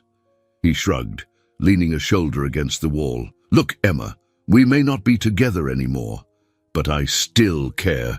You and I both know hospital pay isn't great. If you need a loan or anything..." Her stomach twisted. The idea of accepting money from Brian, a man who'd repeatedly borrowed from her and never repaid, felt like a cruel joke. "No, thanks. I'm managing." Brian exhaled, exasperated. "Is this about that new guy in your life? The one who's apparently rolling in something but won't say what?" "Don't be naive, Emma." A flare of anger coursed through her. "Leave him out of this. This is none of your business." "You sure about that?" Brian pressed, voice tight. "People talk. Some rumors say he's connected to big money. Others claim he might be on the run from something. How do you know he's not using you to hide out, or worse?" Emma glared, refusing to take the bait. "Get out, Brian. Go home." She slammed the door, heart pounding. Brian's accusations echoed in her head, stoking latent fears she'd tried to bury. She couldn't ignore how James's circumstances were murky at best. His constant avoidance of specifics, the phone calls he brushed off, the subtle tension he carried. Striding to the kitchen, Emma poured herself a glass of water with shaking hands. She didn't believe James was a criminal, but she was acutely aware that she knew so little about his background. Fear and doubt spiraled in her mind. What if James was hiding something more sinister? What if Brian was right, just this once? Exhaustion eventually forced her to bed, though her dreams were restless, filled with fleeting images of hospital corridors and faceless figures whispering warnings she couldn't decipher.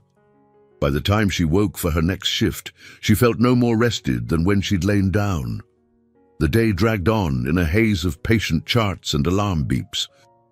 Even Margaret, who was usually quick to pick up on Emma's moods, was too busy managing an understaffed department to spare a comforting word.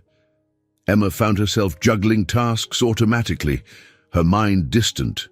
At lunchtime, she slipped away to the rooftop garden, a small oasis at the hospital's top floor, intended for staff to decompress. She hoped to find a moment of solitude to calm her frazzled nerves. Yet, as she emerged onto the roof, she caught sight of Brian again. He stood near the ledge, typing furiously on his phone. Clearly, he'd also sought a quiet moment. Emma tried to turn back, but he spotted her before she could retreat.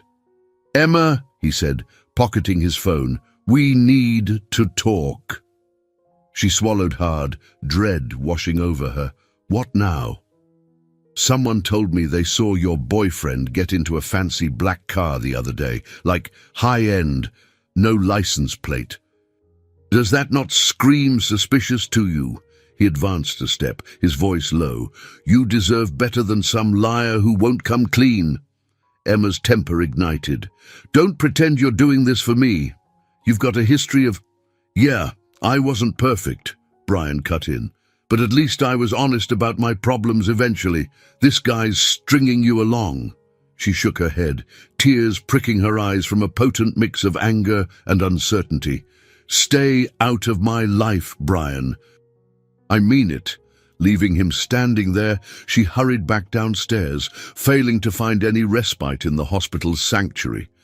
Her hands trembled as she returned to her station, a cold sense of dread forming in her stomach. She could brush off Brian's meddling, but his words had a way of hitting her deepest insecurities, those old wounds that flared up whenever she was uncertain about someone's intentions. With her shift far from over, Emma had no choice but to shove her feelings down and keep working. But inside her, a storm brewed, building toward a reckoning she could neither outrun nor ignore. Sooner or later, she would need answers from James, real answers, or risk losing her peace of mind entirely. James felt the shift in Emma's demeanor almost the moment she stepped into the small Italian cafe they'd agreed to meet at. Her shoulders were tense, and she kept her arms crossed protectively. Gone was the tentative warmth she usually brought to their encounters. "Hey," he said softly, rising from his seat. He motioned to the steaming cup of coffee he'd ordered for her. "I got you a cappuccino. Hope that's okay." She forced a polite smile and sat down. "Thanks." He studied her face, concern furrowing his brow. "Is everything all right?" Emma fiddled with the coffee cup, drumming her fingers anxiously against the ceramic. She'd spent the entire morning rehearsing what to say, determined to push past her fears. "Not exactly," she said, glancing up. "I've heard some rumors. People at work are asking questions about you, and I don't know how to answer because I don't actually know you as well as I'd like." James's expression tightened. He leaned in, lowering his voice. "What kind of rumors?" she sighed, feeling her frustration boil over. "That you're wealthy, or in hiding, that you have a fancy car with no license plate, maybe even that you're on the run from something." Each accusation sounded ridiculous when she said it aloud, yet it gnawed at her core. "I don't believe you're a criminal, but I'm also tired of never getting a straight answer." He went silent, gaze drifting to the window. Seconds ticked by, the tension thickening like a storm cloud in the tiny cafe. Finally, he looked back at her, pain evident in his eyes. "Emma, I can't tell you everything. Not yet. But I promise you, I'm not a criminal. I'm not doing anything illegal. I'm just under a lot of pressure from my family's expectations." Her frustration flared. "That's what you've said before, James. But what does that even mean? Are they forcing you to stay away from them? Are you trying to escape an arranged marriage? Are you—" "None of that," he interrupted firmly, though he seemed reluctant to elaborate. He tried to take her hand, but she pulled away, nails digging into her palms. He exhaled. "I wish I could tell you more, but please trust me. I'm doing this to protect myself and maybe you from complications." She swallowed past the lump in her throat. She didn't want more half-truths. She wanted clarity, stability. "Look, I'm dealing with real struggles, my sister's college bills, crazy shifts at the hospital, everything. I can't take on more uncertainty. I've opened up to you about my life, my family, my finances, and you—" She shook her head, trailing off. James reached for his own coffee, though he didn't drink. "I know you've given me more than enough reasons to be honest," he said, voice thick with regret. "I'm asking for patience, which isn't fair. But I'm in the middle of something huge right now." Outside the cafe, a car horn blared. Emma's eyes flickered toward the window, momentarily distracted by the city noise. She could see pedestrians hurrying along the sidewalk, living their everyday lives. When she looked back at James, he seemed smaller somehow, as if the weight of whatever secret he carried was crushing him. A pang of sympathy blended with her anger. "How am I supposed to keep seeing you if I can't trust you fully?" Emma asked, her voice cracking slightly. "Do you realize what this does to me? People are warning me. I'm second-guessing everything. And you're not giving me a solid reason to brush off their concerns." He winced, pain flickering across his face. "Emma, Abruptly, she stood, tears threatening to spill. "I can't do this halfway," she whispered. "I care about you, but I can't keep wondering if I'm being set up for heartbreak or betrayal." James rose as well, desperately trying to speak. "Please, just a bit more time. You have no idea how close I am to resolving this. She shook her head, stepping back. "I need space to think," she said, voice trembling. "I'm sorry." Without waiting for him to respond, she turned and walked out of the cafe. On the sidewalk, she felt the cool wind bite her cheeks, tears stinging her eyes. Her heart thumped painfully, torn between compassion for the man she'd grown so fond of and the stark reality of how little she truly knew him. As she hurried toward the nearest subway entrance, Emma's mind whirled with conflicting emotions. Part of her wanted to run back, pull James close, and promise she'd wait as long as it took. Another part, though, screamed for her to protect herself, reminding her of the chaos that always ensued when someone she cared for withheld the truth. For now, she needed a moment to breathe, to stand on her own without the fog of unanswered questions.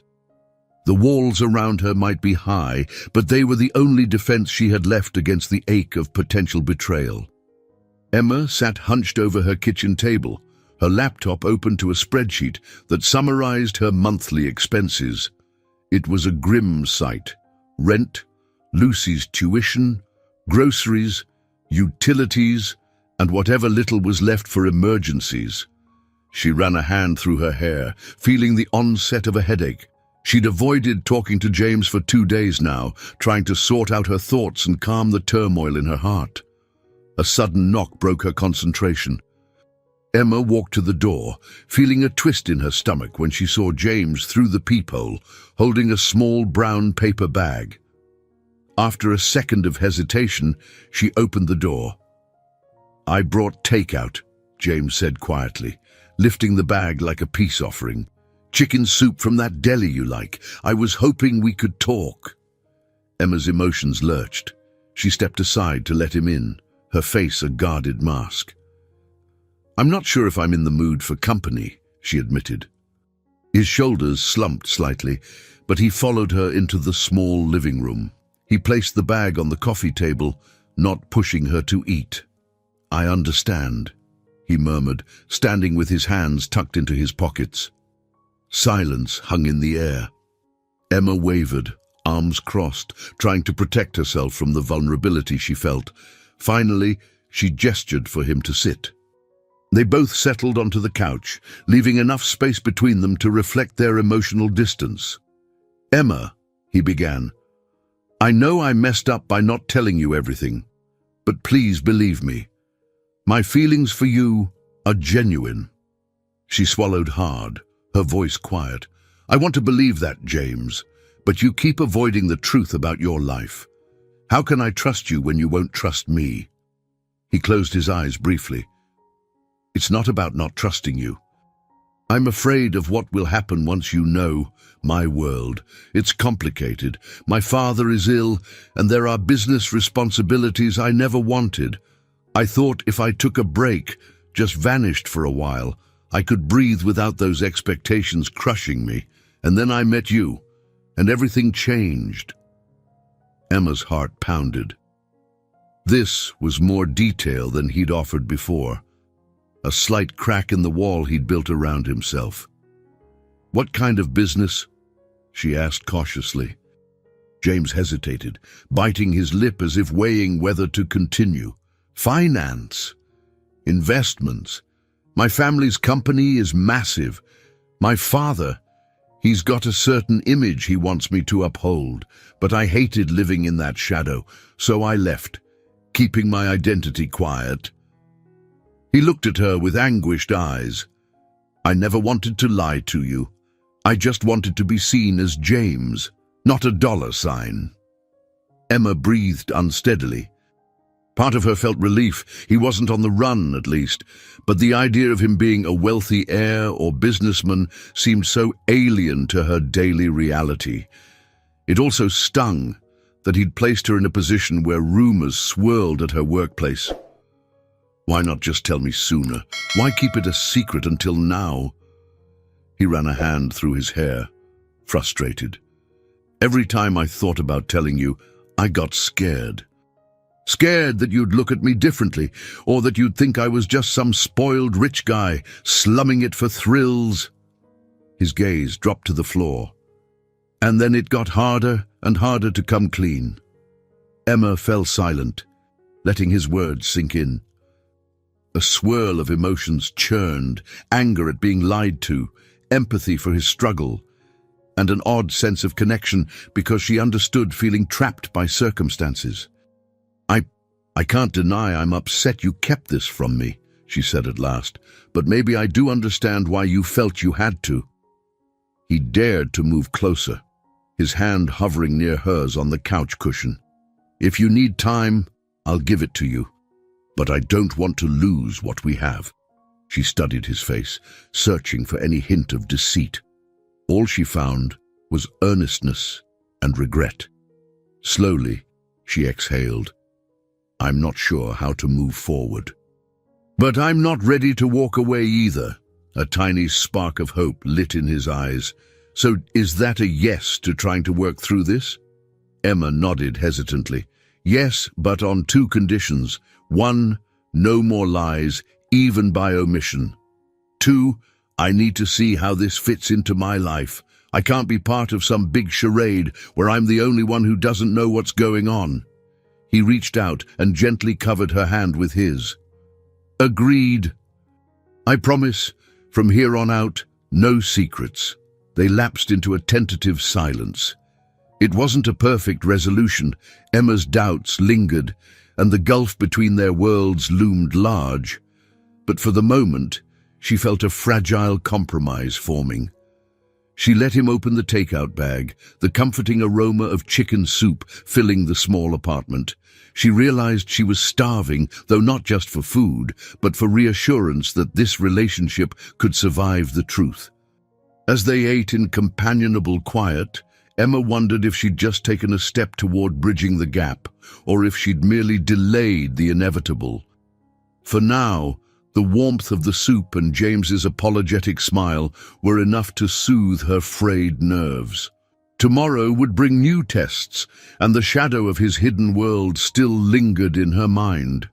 But at least, for tonight, they were facing it together. Emma arrived at the hospital on her day off, responding to an urgent request from the nursing supervisor.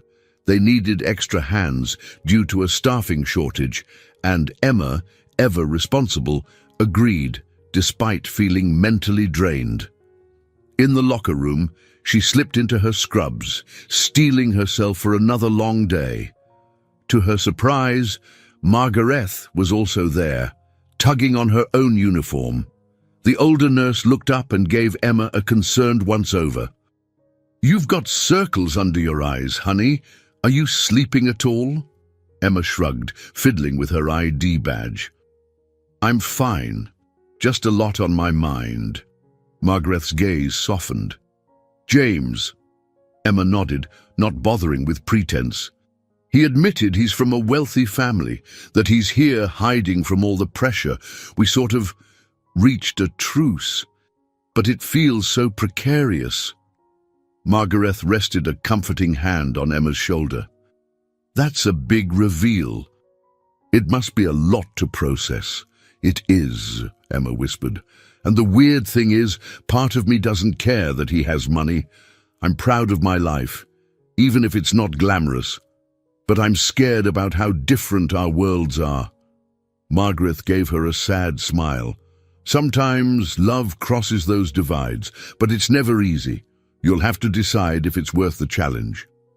Just then, an overhead page summoned them to the ER. Any further conversation was cut short as they dashed to assist an influx of patients from a multi-car accident. The chaos lasted for hours. Blood, tears, and frantic calls for help echoing through the corridors. Emma barely had time to breathe, much less dwell on personal matters. At one point, she found herself working alongside Brian Collier. He handed her bandages while she prepped a patient's wound. They coordinated like professionals, old disagreements set aside in the face of urgent need.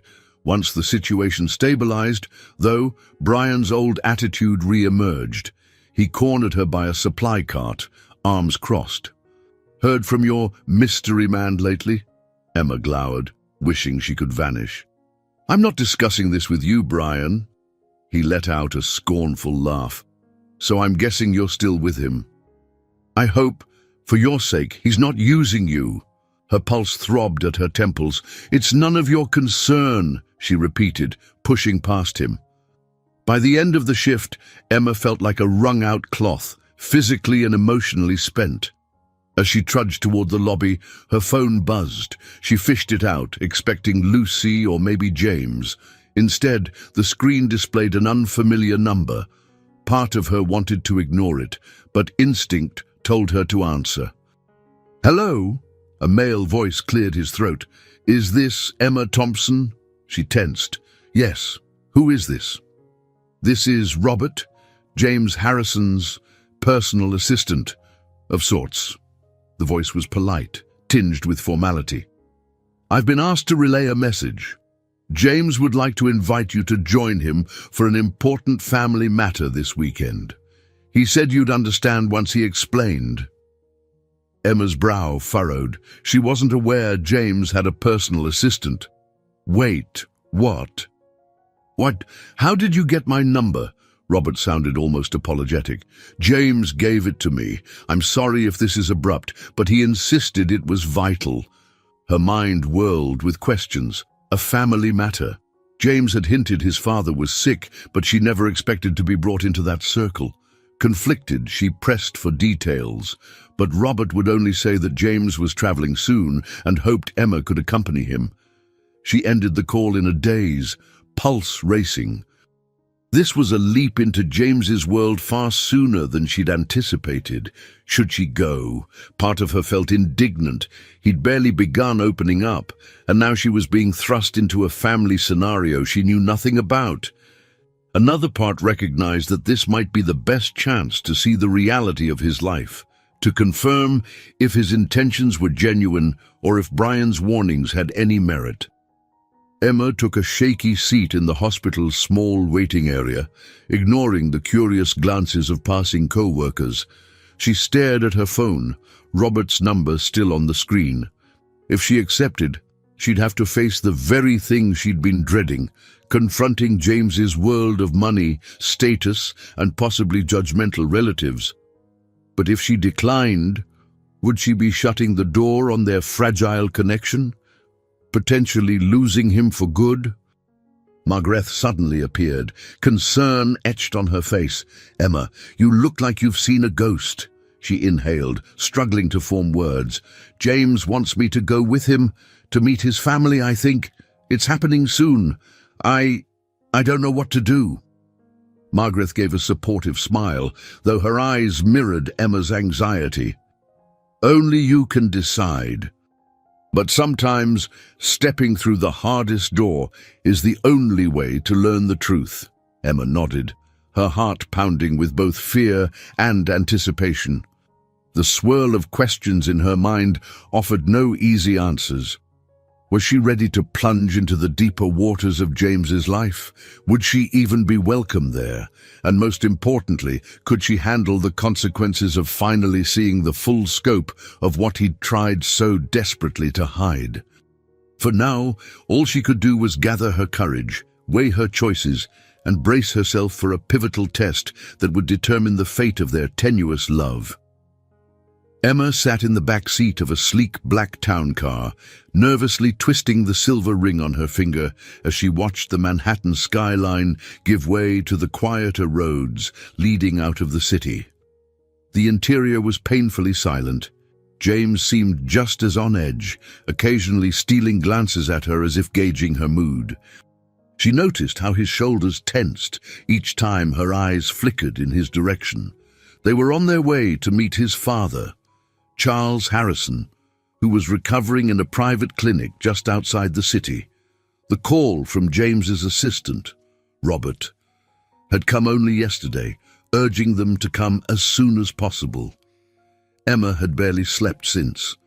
While she'd agreed to stand by James, a part of her still braced for a confrontation.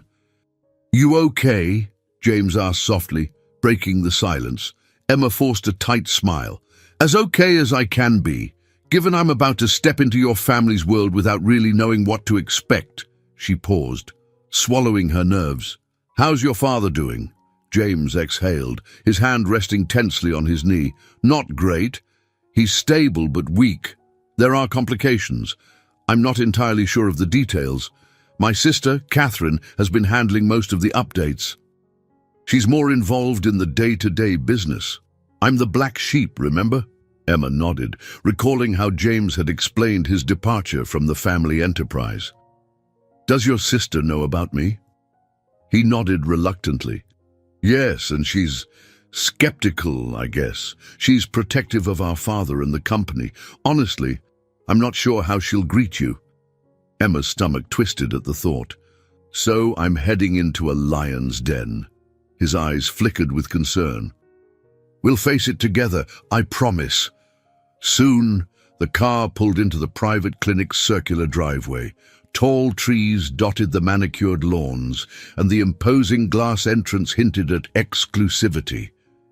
Emma felt a lump form in her throat as the driver opened the door for them.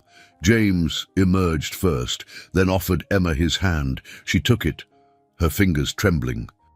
Inside, the polished marble floors reflected the overhead lights, and the hush of hushed footsteps pervaded the air. At a reception desk, a trim, middle-aged woman with a severe expression greeted them briefly, then guided them down a corridor. Emma noticed the discreet security cameras on the walls and the overall air of wealth and privacy. They arrived at a private room with a plaque reading Charles Harrison. The woman nodded for them to enter, then quietly stepped aside. James squeezed Emma's hand before turning the doorknob. Inside, Charles Harrison lay propped up on a hospital bed, an IV drip attached to his arm. He appeared older than his 65 years, with deep lines etched across his brow and a stern cast to his features. A woman in a tailored suit stood by the window. James's sister, Catherine, Emma assumed, with her short, sleek haircut and a clipboard held at her side. Catherine's gaze flicked over Emma, then moved to James. "You made it," she said in a low voice, not quite warm, not overtly hostile. Charles stirred, opening his eyes with effort. "James," he rasped, "come here." James approached the bed, and Emma hung back, suddenly very aware of how out of place she felt in this room of corporate gravity. Catherine's sharp eyes swept over Emma again. "And you must be Emma," she said, voice clipped but not unkind. "I've heard some things." Emma tried to keep her tone respectful. "Yes, I'm Emma Thompson. Later," Catherine cut in softly, as if the conversation was an afterthought. "Father needs to talk to James first." Emma swallowed and remained near the door, hands clasped. Across the room, James bent over his father, speaking in hushed tones. She couldn't make out every word, but Charles's voice occasionally rose, something about responsibility and the family name. She caught fragments like running away and time you stepped up.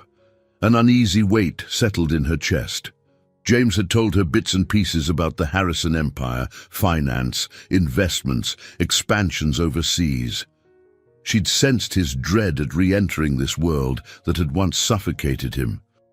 And here he was, reinserted into that role at his father's bedside, with Catherine looming as a watchful guardian. Eventually, James moved aside, beckoning Emma closer.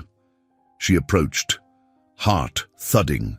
Charles looked at her through half-lidded eyes. His stare was intense, measuring. "You're the nurse?" he asked, his voice a gravelly whisper. Emma nodded, resisting the urge to clasp her hands again. "Yes, sir. I'm a registered nurse in the Bronx." His gaze shifted to James. "So she's the one who's been taking care of you?" James gave a faint nod. "In more ways than you realize, Dad?" Charles closed his eyes for a moment, exhaling. "Well, if she's important to you, we'll see. You've already run from your responsibilities once. I won't tolerate it again." The room's tension felt stifling. Catherine stepped forward, placing a hand on her father's shoulder. "He needs rest," she said pointedly. Emma glanced at James, anxiety radiating through her. This was it, the first step into the reality she'd both feared and longed to understand. Even in Charles's weakened state, his authority was palpable. How would she, a nurse from a cramped Bronx apartment, ever fit into a family accustomed to power and wealth? James slid an arm around Emma's waist protectively. "We'll let you rest now," he told his father, "but Emma's here with me." "I want you to understand that." Charles offered no reply, his eyes drifting shut. Catherine merely nodded curtly. Moments later, Emma and James left the room, tension coiled in their chests. Outside, in the corridor's fluorescent light, Emma exhaled shakily. She realized the confrontation had only just begun, and the real test of their bond was still looming on the horizon. After the tense first meeting, James guided Emma through a set of glass doors, leading to a small courtyard for patients and visitors. Tall hedges provided privacy, and a few metal benches were arranged under a trellis of climbing ivy. The scent of newly trimmed grass mingled with the antiseptic smells drifting from inside. Emma sank onto a bench, her posture rigid. She stared at her clasped hands, replaying Charles Harrison's stern gaze in her mind. "He wasn't quite what I expected," she murmured. James sat beside her, close enough for comfort, but with an unspoken tension between them. "He's used to being in charge," he explained, running a hand over his hair. "That's how he built Harrison Industries from a small firm into a global force. He's demanding, always has been. We've never really seen eye to eye." Emma nodded, hesitating before speaking. "He mentioned you running away from responsibilities." "Was he talking about the business?" James gave a mirthless chuckle. "Yes, I was supposed to take the reins eventually, or at least share the load with Catherine. But I hated how everything was about profits and reputation. That's why I decided to see what life was like, outside all that." He paused, exhaling a long breath. "I just didn't expect to find someone like you, who'd make it so hard to stay invisible." She touched his arm gently. "I'd never wanted to force you back here, but if your father's health is at stake, I understand why you have to be involved." He placed a hand over hers. "I should have told you more from the start. I know how overwhelming this must feel." Before Emma could respond, the courtyard door swung open, and Catherine strode in. She wore the same crisp suit, clipboard tucked beneath her arm. Her heels clicked against the stone path as she approached. "James." "Emma?" Catherine greeted, her tone neutral. She looked at Emma more closely this time. "I apologize if Father seemed abrupt. He's frustrated by his health and worried about the future of the company." Emma nodded, uncertain how to respond. I understand. I hope he recovers soon. Catherine's gaze slid to James, her jaw tightening. We need to discuss the company's board meeting next week. If Father can't attend, we have to finalize who will handle the upcoming expansion contract. The board wants assurance that the Harrison name is still in control. James stiffened, glancing at Emma before answering. You know I'm out of the loop. You've been running things with the board, so it makes sense you'd handle it. Catherine raised an eyebrow. The board wants a Harrison with a direct claim. That's you or me. And since I'm not the official heir, they'll want you to speak, even just to show you're not gone for good. Emma could feel James's internal struggle. So they want me to stand up there and act like everything's fine, even though I left months ago. Catherine, I haven't touched a single file. I don't know the current negotiations. She shrugged, unsympathetic. I'll brief you. It's not about your knowledge. It's about presence. You show up, you stand firm, and the board remains confident that Harrison Industries is stable. That's all they care about. James scowled, running a hand over his face. That's exactly the image-driven nonsense I wanted to escape. Catherine's voice softened slightly. I get it, but Father's condition isn't improving. He might not bounce back this time. Like it or not, the business needs an heir. You can't run forever. A heavy silence fell. Emma observed the tension between the siblings. James's reluctance set against Catherine's resolute practicality. It struck her that behind Catherine's cool exterior was a hint of desperation. Perhaps fear that she'd lose her father and see the company unravel without James's public endorsement. Finally, Catherine's gaze flicked to Emma. Listen, I know this is awkward for you. I'm not trying to be rude, but I have to ask, are you ready for what comes next if James stays involved? The scrutiny, the constant demands. Emma swallowed hard, feeling her chest constrict. She wasn't sure how to answer. I don't know. This is all very new to me. Catherine nodded, a hint of sympathy creeping into her features. I understand. Look, if you care about James, please encourage him to step up. For our father's sake, if nothing else. With that, she turned and headed back inside, leaving Emma and James alone again. Emma released a shaky breath, her heart pounding, while she resented Catherine's bluntness. She also sensed the sincerity behind it. James leaned back against the bench, staring up at the sky. I swore I'd never let the family business control my life. Now I'm being dragged back in, and you're caught in the middle. Emma took his hand. We'll figure it out, but I'm worried about you, and truthfully, I'm scared about how all of this might change us. He squeezed her fingers gently, eyes clouded with uncertainty. So am I, he whispered. So am I. In that small courtyard, the rift between their once simple connection and James's complicated family obligations grew more tangible.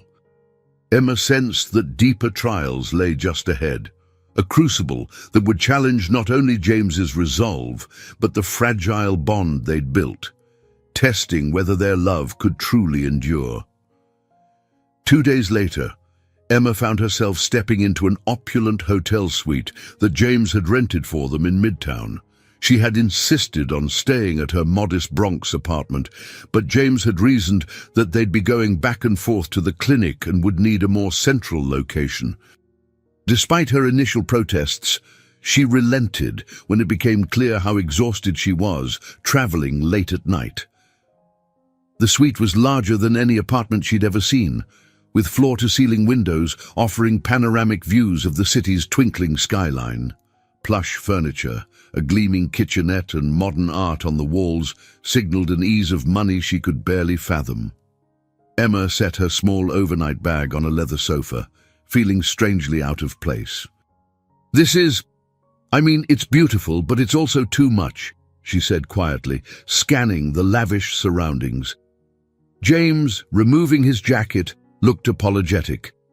"I'm not trying to show off, Emma. Honestly, this feels like a shoebox compared to the penthouse my father would expect me to use, but I needed somewhere comfortable for you." She managed a faint smile. "You're sweet to think of me." "I just need to adjust, I guess." He stepped closer, placing a hand on her shoulder. "I'm sorry, I know this is overwhelming." Emma shook her head. "Don't apologize. It's just a whole new world for me." They moved into the living area, where James poured them each a glass of water from a sleek pitcher on the coffee table. He ran a hand through his hair, clearly preoccupied. "Catherine emailed me a bunch of documents to review for the board meeting," he explained. "We're talking big expansions, partnerships overseas, new offices. It's a labyrinth of numbers and legal terms." She sipped her water. "And your dad, how is he?" James's face darkened. "He's stable, but the doctors say stress could worsen his condition. They're pushing him to rest, but he insists on hearing daily updates about the company." He paused, voice hoarse. "I just feel like I'm letting him down again if I don't do this right." Emma rested her free hand on top of his. "You're not alone. You have Catherine, your family's lawyers, your accountants. Lean on them, and I'm here for emotional support." He gave her a grateful look. "It means everything, Emma." She watched him carefully. Despite the controlled environment of the suite, she could see the strain in his eyes, the lines of worry creasing his brow.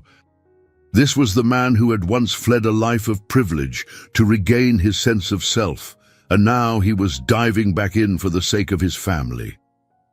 Emma grabbed a throw blanket, draping it across her lap as she sat on the sofa. "Tell me something. If you step up at this board meeting, what happens next? Do you stay on and run things while your father recovers, or do you hand it back to Catherine when he's better?" James sank into an armchair, elbows on his knees, hands clasped. "That's what I'm wrestling with. Part of me wants to do my duty, help stabilize the company, and then walk away again. But Catherine believes once I'm in, I won't be able to step out so easily. She says the board will demand continuity from a Harrison." He frowned. "I never wanted to be the face of this empire." Emma's heart squeezed. She knew all too well the burden of family obligations. She'd spent years working extra shifts so Lucy could finish college. But Lucy's future felt different, more hopeful. In James's case, the family business seemed like a cage he'd tried to escape, only to be pulled back in by guilt and circumstance. "Maybe you can reshape it," she offered tentatively. "If you're forced into this role, do it your way. Use your influence to do some good, projects that help communities, ethical investments, something that aligns with who you are." He leaned back, exhaling sharply. "It's a nice idea, but the board's all about profits. They'd fight me at every turn." Emma shrugged, feeling a surge of quiet resolve. "Then fight back. You told me once you admired how I stand by my principles at the hospital, even when resources are scarce. This is your chance to stand by yours." His eyes locked on hers, a flicker of admiration there. "I forget how strong you can be," he murmured. She smiled gently. "You have a strength in you too, James. I've seen it. Even if you ran from this life, you did it because you believed in something else. Authenticity, kindness, honesty. Maybe that's exactly what the company needs." They sat in silence for a moment, absorbing each other's words. The distant hum of city traffic seemed to underscore the enormity of the situation. Emma felt a shift, a turning point in their relationship. She was no longer just comforting James about secret identities and social differences. Now, she was urging him to find a path that married his family obligations with his personal convictions. "Let's take this one step at a time," she finally said, reaching for his hand. "First, the board meeting. Then we'll figure out the rest."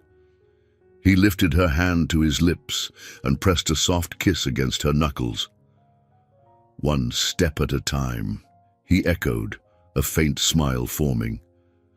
I can do that. Emma nodded, her heart fluttering with a blend of anxiety and hope. She knew the stakes were high and the pressures on James would only intensify. Yet in that moment, beneath the glow of the city lights and the hush of the lavish suite, they found a tentative strength in each other, one that might, with courage, see them through the battles ahead. The next few days felt like a whirlwind of business briefings, hospital visits, and quiet late-night reflections. While James struggled to digest Catherine's flurry of company documents, Emma made regular trips to check on Charles's condition. The old man seemed to be improving slowly, though his mood was as austere as ever. One afternoon, Emma entered Charles's hospital room alone. He glanced at her from his bed, eyes keen with curiosity. Catherine was absent, and James had stayed behind at the hotel, poring over financial charts. Emma set down a small bouquet of fresh daisies on a nearby table. She knew the flowers were inexpensive, but their simplicity reminded her of her first encounter with James. Charles eyed the daisies, then shifted his gaze to Emma. "You're the nurse who found my son in the park, aren't you?" She nodded. "Yes, sir. He'd sprained his ankle while jogging." A sardonic twist curved his mouth. "My son jogging in a public park with no security detail. That's the kind of nonsense he pulls when he wants to escape." Emma didn't rise to the bait. "He's been working hard to prepare for the board meeting. He wants to help." Charles took a slow breath, his chest rattling slightly. "James is a good man, but he's always run from responsibility. I built Harrison Industries from scratch. I didn't have the luxury of running away. I made sure my children had everything they needed, yet he acts like it's a burden." Emma thought of Lucy, of how she'd do anything to make sure her sister had opportunities. She sympathized with Charles's perspective, but also knew James's feelings were valid. "Sometimes, having everything can be stifling if you don't have room to grow on your own," she ventured. He let out a soft huff. "You speak boldly for someone who barely knows me." Emma stiffened, bracing herself for rebuke, but instead Charles closed his eyes, a trace of vulnerability in his expression. "Still, you may have a point. My late wife used to say I smothered James. Perhaps she was right." Emma's voice softened. "He cares about you, sir. He's here because he doesn't want to let you down." A delicate pause settled over the room. When Charles finally opened his eyes, some of the hardness had faded. "You're an interesting woman, Emma Thompson. My son speaks highly of you, says you've taught him there's more to life than money." She felt her face warm. "He taught me plenty, too, about kindness, about taking a chance on people even when it's scary." Charles nodded, as though accepting her words. "I just hope he's ready for what's to come." Emma wanted to say she hoped so, too, but she kept quiet, offering him a gentle smile instead. As she left the room, a flicker of hope pulsed in her chest. Maybe Charles was starting to see Emma as an ally rather than an interloper. Back at the hotel suite, she found James seated at the marble-top dining table, papers strewn about. He looked up, dark circles under his eyes. "How was my father?" Emma set her purse down. "He was less intimidating today, actually. We talked a bit. He told me I barely know him, but I think he's realizing there's more to you than just a runaway heir." James sighed, raking a hand through his hair. "I'm glad. I hate fighting him at every turn." He gestured at the documents. "Catherine's making me memorize these project details for the board meeting. I feel like I'm cramming for finals." She placed a comforting hand on his shoulder. "You can do it. And if you freeze up, just remember how you found the courage to step away when it felt wrong. You're stronger than you think." He reached up, lacing his fingers with hers. "You've become my anchor in all this." They spent the evening reviewing key points Catherine had emailed. Emma tested James with possible questions the board might ask, more than once. Emma saw a spark in his eyes. He cared, despite his reservations, about doing this responsibly. She admired how quick he was to learn, how he balanced caution with genuine concern.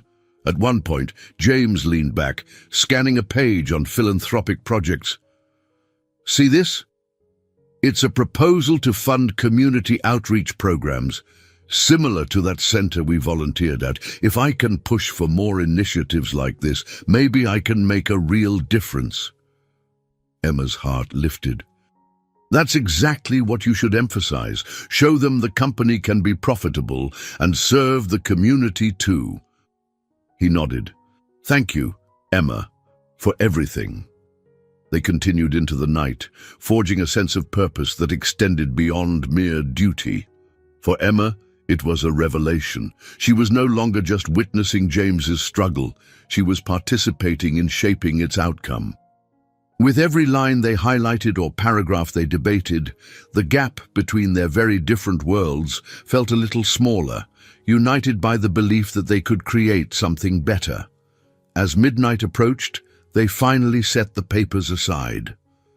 Emma's eyelids drooped, exhaustion claiming her, but as she climbed into bed, she felt a surge of anticipation for the day ahead. The board meeting loomed, a crucible that would test James's newfound resolve. And Emma resolved to stand by him, come what may. The morning of the board meeting dawned grey and cool, the sky heavy with clouds. Emma and James arrived at Harrison Industries headquarters downtown, a gleaming skyscraper of glass and steel. Its lobby alone was the size of a city block, bustling with sharply dressed executives hurrying to various floors. Emma felt dwarfed by the scale of it all. She stood beside James in the elevator, smoothing down her modest navy dress and wishing she had something more formal. But James had insisted she come as she was, reminding her that authenticity was part of why he admired her. He wore a tailored suit, his hair neatly combed, exuding a calm confidence that belied the anxiety Emma knew simmered beneath. Catherine waited for them at the 40th floor reception area, her own charcoal blazer immaculate. "You're on at 10 o'clock sharp," she said briskly. "I have the slides ready. James, you'll address the board about stabilizing the company's direction, ensuring them that Father's absence is temporary and that you're stepping in to maintain continuity. After that, we'll field questions." James nodded, jaw set. "Got it." Catherine's gaze flicked to Emma, then back to James. "Emma can wait here or in the adjoining room if you prefer," she suggested diplomatically. Emma caught James's eye, reading the hesitation there. She gave him a small, supportive smile. "I'll wait wherever you want. I don't want to add pressure." James gently touched her hand. "I'd like you close by, if that's okay with you." With a reassuring nod, she followed them into a waiting lounge adjacent to the main boardroom.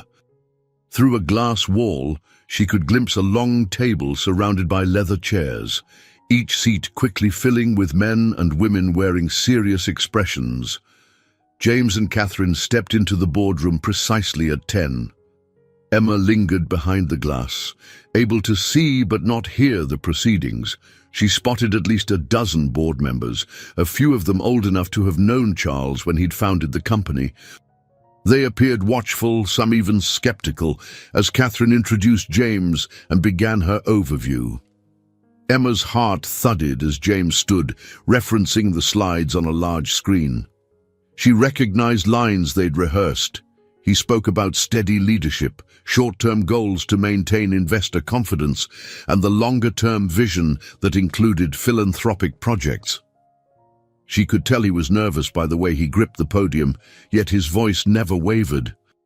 Then came the questions. Emma watched as various board members took turns firing queries. James answered calmly, glancing occasionally at Catherine for confirmation. Some questions were friendly, others pointed. "Why return now? What about your previous abdication of duties? Will you commit to the company beyond your father's illness?" James's posture stiffened. Emma saw a flicker of the old conflict in his eyes. He explained that his father's health changed things, that he was prepared to shoulder his share of responsibility, but the tension in the room was evident. Emma bit her lip, wishing she could offer him the smallest sign of reassurance. Finally, the meeting seemed to draw to a close. James and Catherine gathered their notes, and the board members spoke among themselves in hushed tones.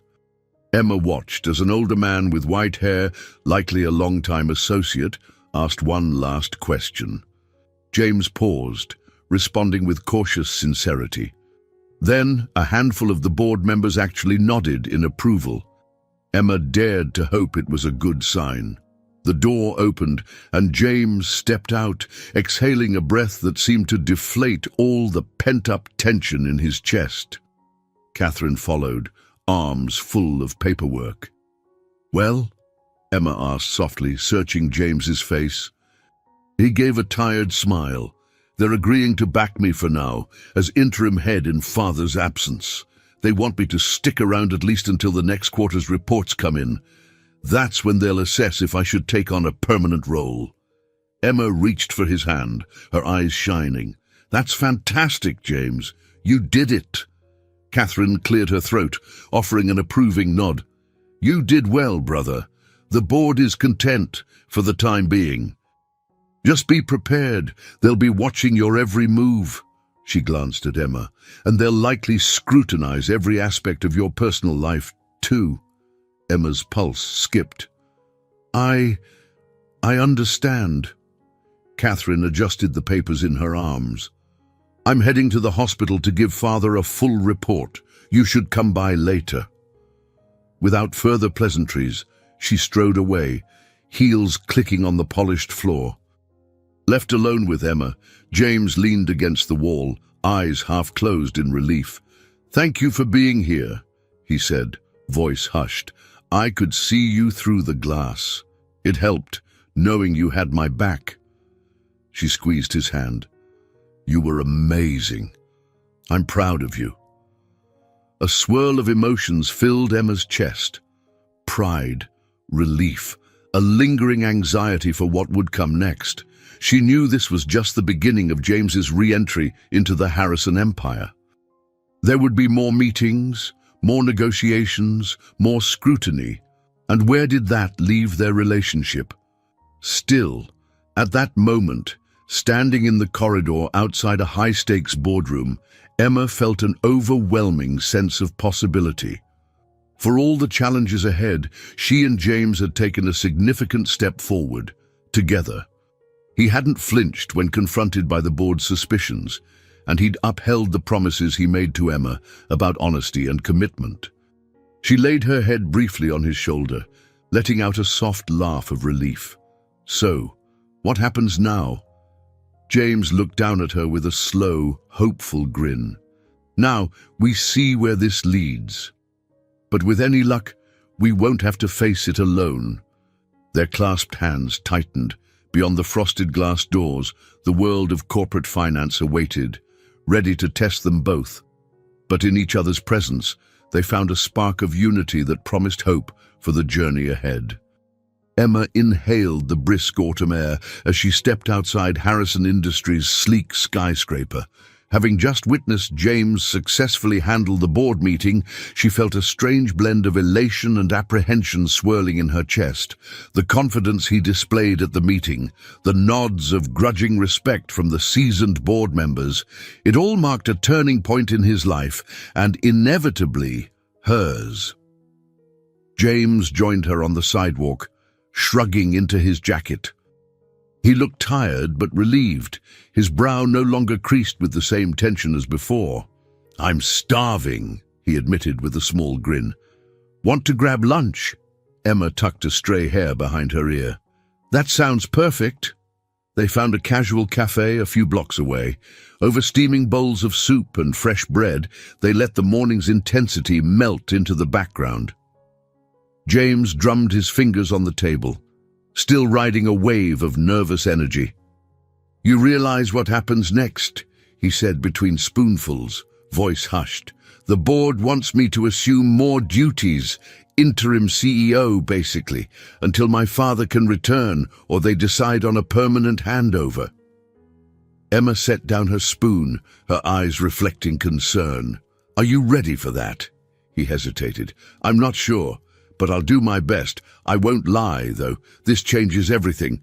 I might have to travel more, attend endless meetings." His gaze found hers. "And that means we'll need to figure out how to keep us solid through it."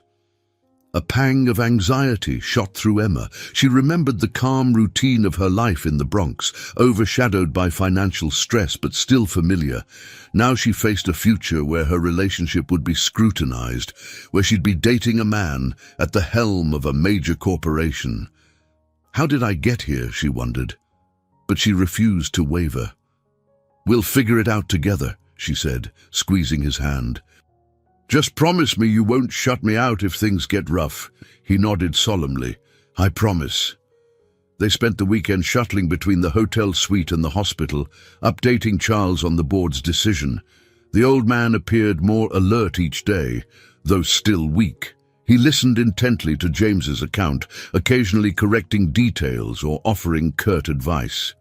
Emma sensed a flicker of pride in Charles's eyes, though he rarely voiced approval directly. One afternoon, as Emma entered Charles's room alone, he gestured for her to sit. "James tells me you're an accomplished nurse," he said in his gravelly tone, "and that you're helping your sister through college." Emma nodded, surprised by his interest. "Lucy's in her final year, art major." Charles studied her, his gaze softer than before. "I heard from my daughter, Catherine, that you grew up without much. Yet you're devoted to your sister's success." A gentle warmth spread through Emma. "We only had each other after our parents passed away, so I do what I can." Charles rested a frail hand on the blanket. "Family matters, Ms. Thompson. Above everything else, I'm starting to see why James values you so much." His tone was neither patronizing nor distant. There was a hint of grudging respect. Before Emma could respond, a nurse stepped in to check Charles's vitals. Emma excused herself, a small smile tugging at her lips. Charles Harrison, for all his intimidating edges, was letting her see that beneath the bluster lay genuine care. Back at the hotel that evening, she relayed the moment to James. He exhaled in relief. "I'm glad he's opening up to you. He's never been easy to please." Emma pressed her palms to his cheeks affectionately. "He loves you, James. He's just complicated." James pulled her into a gentle embrace. "So am I," he murmured, "and yet you're still here." She rested against him, letting herself believe for just a moment that their biggest challenges were behind them, yet anxiety still gnawed at the edges of her mind. What if the pressure of running Harrison Industries drew James back into a life of relentless expectations? Could he maintain the empathy and warmth she'd come to cherish? The days passed in a blur of shifting hospital updates, corporate memos, and quiet meals shared in the hotel suite. Emma maintained her job at St. Margaret's, arranging her shifts so she could still visit Lucy on occasion. She was barely treading water financially, but she refused to accept James's offers of direct help, anxious that it might reshape their relationship into something transactional. He respected her wishes, though she saw the concern in his eyes each time she mentioned scraping by. Amid all this, the bond between them deepened. They found solace in each other's company, James reminding her to rest after grueling hospital hours, Emma ensuring he ate properly when he got lost in business calls.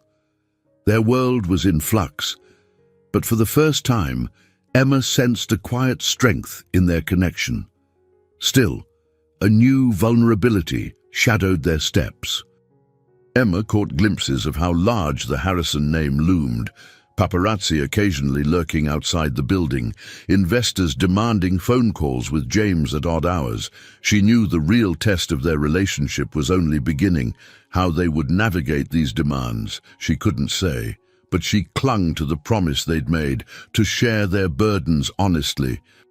Late one night, she found herself gazing out the window at the shimmering skyline, James dozing on the couch behind her. The city's lights seemed endless, each one representing a story, some triumphant, some tragic. She didn't know which direction their story would ultimately take, but she felt in her core that they had crossed a threshold. No longer just strangers with hidden secrets, they were partners facing a rapidly changing future. The following week, Emma decided she needed a breath of normalcy. She insisted on returning to her small Bronx apartment instead of staying at the Midtown suite. James wanted to come along, but he had a meeting scheduled with Catherine and some key investors. "Are you sure you'll be all right heading back alone?" he asked, concern evident as he walked her to the elevator. Emma smiled. "I've been living there for years. I can handle a subway ride." She touched his cheek gently. "And I need to check on some bills, see if there's any mail from Lucy's school, normal life stuff." He nodded, pressing a quick kiss to her forehead. "I get it. I'll stop by later if I can." A few hours later, Emma unlocked her apartment door and stepped inside the cramped but familiar space.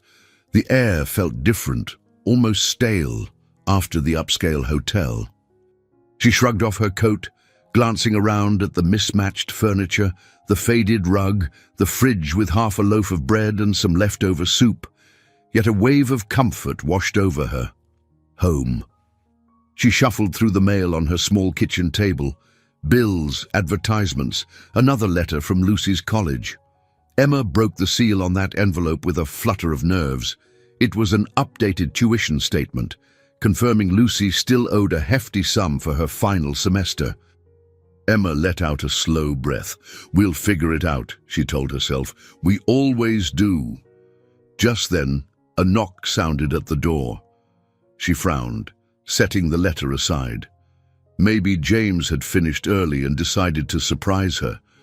But when she peered through the peephole, she saw Brian Collier, her ex, standing in the hallway.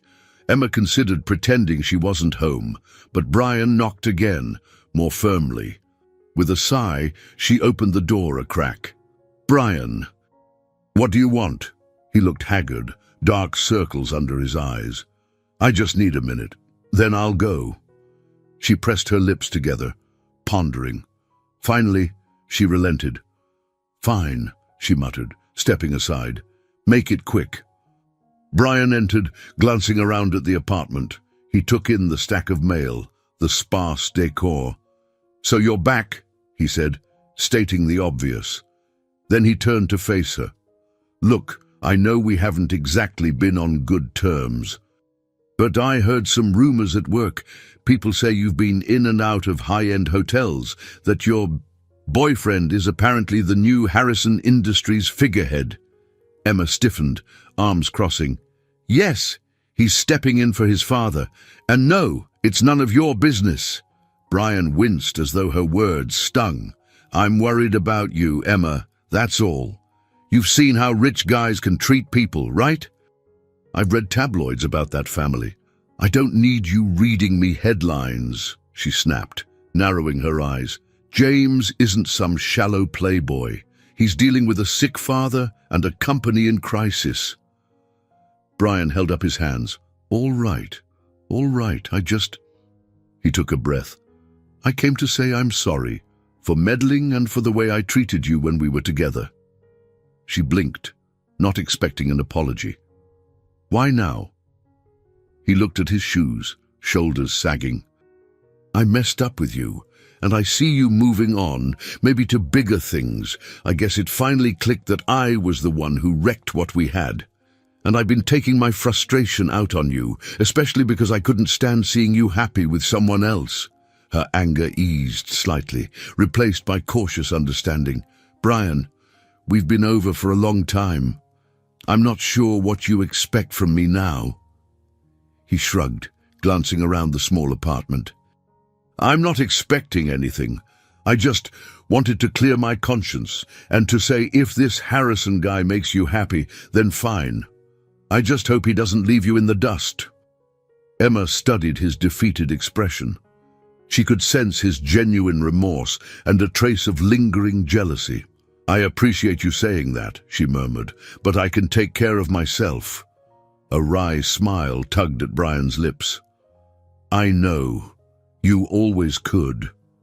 He nodded at the door. "I'll get out of your way. Good luck with everything, Emma." She let out a breath, stepping aside so he could leave. The door clicked shut, and Emma sank onto the couch, her head swimming. Brian's appearance left her unsettled, but oddly lighter too, as though a chapter had finally closed. He'd apologized, truly apologized, and that was something she never expected to hear. With that weight lifted, Emma's thoughts drifted to James. She realized how deeply she trusted him, despite the vast differences in their backgrounds. A sense of gratitude welled up. He's fighting for me, for us, even when it's not easy. Still, the letter from Lucy's college loomed on the table, a stark reminder of the real-world burdens that hadn't vanished. Emma grabbed her phone, contemplating if she should share her concerns with James. But no, she decided to handle it herself, at least for now. She didn't want to jeopardize her sense of independence or risk making him feel obligated. Sighing, she rose and switched on a lamp, illuminating the snug living room. Everything here was familiar, yet it felt transformed. Her once lonely sanctuary, now a place where she could welcome James, share her doubts and hopes. For the first time in years, Emma didn't feel trapped by her responsibilities. Instead, she felt a cautious optimism, as though life's challenges were stepping stones rather than roadblocks. That weekend, Emma returned to the community center for another volunteer session. This time, she organized a short health workshop focusing on basic CPR and accident prevention. Despite the swirl of new responsibilities in her personal life, she hadn't forgotten the kids who needed guidance. She arrived early to set up, feeling a familiar rush of calm as she prepared plastic dummies for CPR practice. Miss Ramirez, the coordinator, beamed when she saw Emma. "We've missed you," she said, handing Emma a roll of tape for marking practice areas on the gym floor. Emma smiled, kneeling to tape a makeshift boundary line. "I've missed you too. Life's been hectic lately, but I'm glad to be back." Soon, a cluster of children gathered around Emma, wide-eyed and giggling as they attempted chest compressions on the dummies. The room buzzed with energy, and Emma patiently corrected their technique, praising each effort. She recognized a few faces from her first session, like Tony, the aspiring doctor, who now boasted he wanted to be a famous surgeon. Halfway through the workshop, Emma sensed a presence behind her. She turned to see James leaning against the doorframe, wearing an easy grin. "Surprise," he said softly, slipping his hands into his pockets. Her heart lifted. She hadn't expected him. He'd mentioned a day full of business calls. "What are you doing here?" he shrugged. "I rearranged my schedule and decided to drop by. Wanted to see you in action." A wave of affection coursed through her. She motioned for him to join. The kids greeted him with the same curiosity and enthusiasm, remembering him from before. Tony even asked if James was a doctor, drawing laughter from them all. "Ms. Ramirez approached, beaming as she shook James's hand. "We're always grateful for the help and your recent donation," she added quietly. "We're planning to fix up the basketball court next month, thanks to you." Emma shot James a questioning glance. He'd never mentioned another donation. He simply gave a modest shrug, face reddening slightly. "It was the least I could do," he said, meeting Emma's gaze. The rest of the session flew by.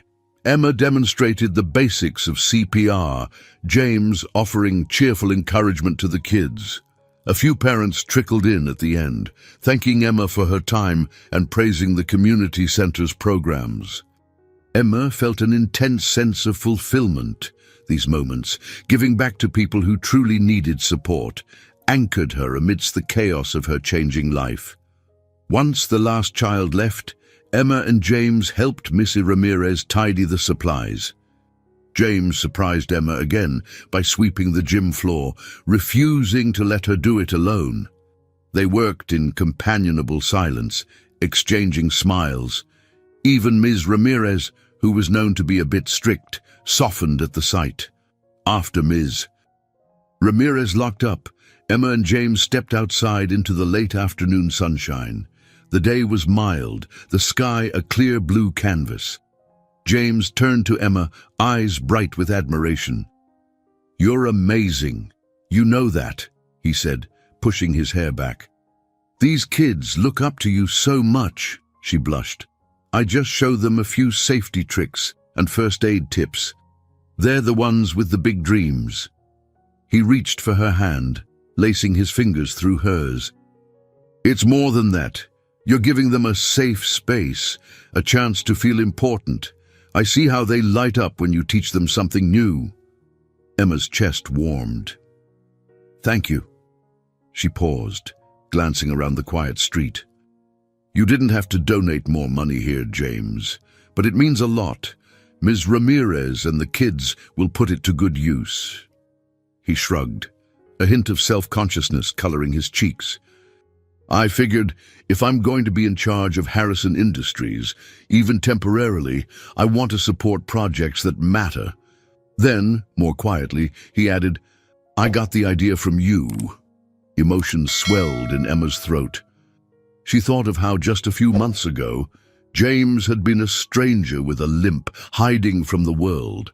Now he was stepping into a role of leadership, trying to wield his influence for good. And she felt a mirrored transformation in herself. No longer simply the weary nurse scraping by. She had found a partner who valued her empathy and dedication. They walked side by side for a few blocks, passing modest storefronts and older apartment buildings. Children played on stoops, and the smells of home-cooked dinners wafted from open windows. It reminded Emma that, while money was a harsh necessity, community and connection could be just as sustaining. "Emma," James said softly, drawing her attention. He looked unusually pensive. "Thank you for letting me be a part of this. Sometimes I get lost in spreadsheets and business calls, but when I'm here, I remember why it matters." She squeezed his hand. "We balance each other out, I guess. You bring possibilities I never dreamed of, and I show you a world that isn't all board meetings." A slight grin tugged at her lips. He chuckled, leaning closer. "Yeah, it's the best trade I've ever made."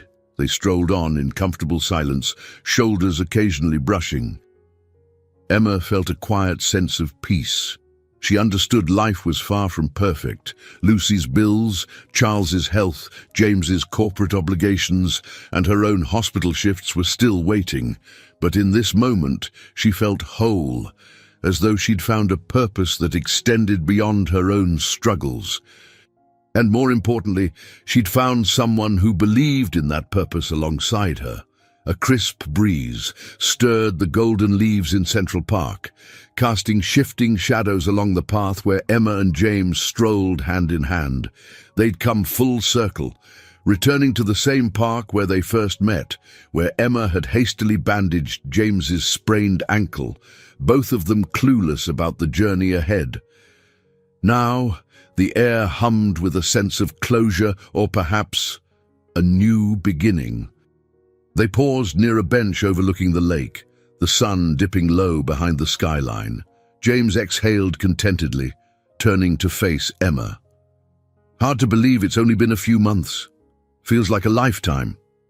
Emma smiled, nodding. "I know what you mean.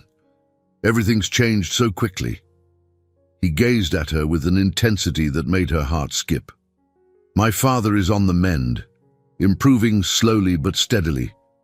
Catherine and I have reached a working arrangement. She handles day-to-day affairs, while I oversee strategic decisions.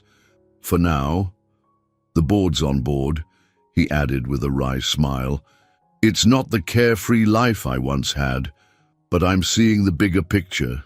Emma squeezed his hand. "I'm proud of you, stepping up even when you didn't want to. That takes real courage." James returned the gentle pressure. "I couldn't have done it without you, Emma. You showed me what life is like outside boardrooms and profit margins. You reminded me that it's okay to blend compassion with ambition." Her eyes misted at his words, recalling her own transformation. From an overworked nurse determined to shield her heart, to someone willing to trust, to love, even in the face of uncertainty. "You also helped me see I can't just push away every good thing out of fear," she admitted softly. "I still have bills, Lucy's college, hospital stress, but now I have someone who wants to share my burdens. That's a first." He ran his thumb gently over her knuckles. "Speaking of burdens, I've been thinking about Lucy's tuition." He hesitated, noting her immediate tension. "Wait, hear me out. I know you don't want a handout. But if there's a way Harrison Industries can sponsor a scholarship at her college, something official that other students can benefit from too, would you consider it?" Emma's breath caught. She understood he was trying to be thoughtful, to help without undermining her independence. She blinked back tears of gratitude. "I'd consider it if it's truly a program for multiple students, not just Lucy." He smiled, relief visible. "That's exactly what I had in mind." They lapsed into a comfortable silence, the gentle lapping of the lake a soothing backdrop. Emma's phone buzzed, interrupting the moment. She checked the screen, expecting another shift notice from the hospital or a message from Lucy. Instead, it was Margaret, her mentor at St. Margaret's, texting to say she hoped Emma was taking some well-deserved rest. Emma typed back a quick thank you, promising to catch up soon. As she slipped the phone into her pocket, James looked at her with a mixture of resolve and tenderness. "You've never asked me for anything, Emma, except honesty. Even when my identity came out, you stuck by me. I want you to know I don't take that lightly." Emma swallowed, her heart hammering with emotion. "I only asked for the truth because I believed in you." He took a small step closer, his other hand rising to cup her cheek. She leaned into his touch, remembering how their relationship had begun so simply, an act of kindness, a shared coffee, an unspoken bond growing against all odds. "Look," he said, voice quavering slightly, "my life is still complicated. I'm still figuring out how to balance the business and my own values, but there's one thing I'm certain of." He paused, eyes locked on hers. "I want you with me, Emma. In whatever capacity, for however long you'll have me." Emotion tightened her throat. She let out a trembling laugh, tears gathering at the corners of her eyes. "I'm not going anywhere," she managed. Their lips met in a gentle kiss, the park's bustle receding into distant noise. In that moment, Emma felt the culmination of every trial, every secret, every leap of faith. The crisp autumn air swirled around them, rustling leaves and carrying away the lingering fragments of doubt. After a few heartbeats, they separated, foreheads resting together as they caught their breath. Emma felt alive, hopeful in a way she hadn't known was possible. She recalled the day she first saw James writhing in pain on the path, how she'd hurried to help. Neither of them had realized that single act of compassion would set their lives on a new course. Eventually, they sat on the bench, fingers intertwined, watching the sun slide lower. James spoke softly of future plans, philanthropic expansions at Harrison Industries, perhaps traveling together if time allowed.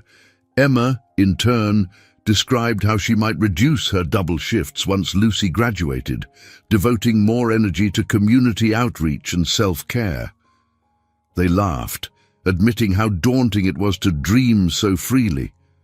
As the final rays of sunlight glinted off the water, Emma felt tears of quiet joy slipping down her cheeks. She didn't bother wiping them away. James noticed, gently brushing a thumb across her skin.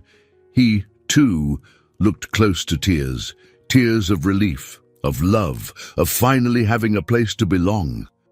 In that serenely charged instant, Emma saw the life she wanted, a future where her humble roots and James's privileged background could coexist in harmony, each bringing strength and empathy to the other. It wouldn't be perfect, but it would be real. Grounded in truths unearthed through trial and compassion, the park's lamps flickered on, and they rose hand in hand, drawn forward by the promise of a life shared. With every step, Emma felt a sense of completion. She had found not just a partner, but also a deeper faith in her own worth.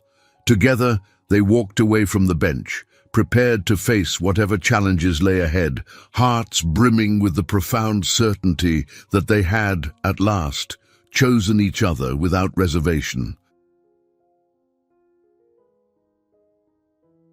I hope you enjoyed today's story. Subscribe to the channel so you don't miss more stories like this. Leave a like and comment below what you thought of the story. See you in the next video.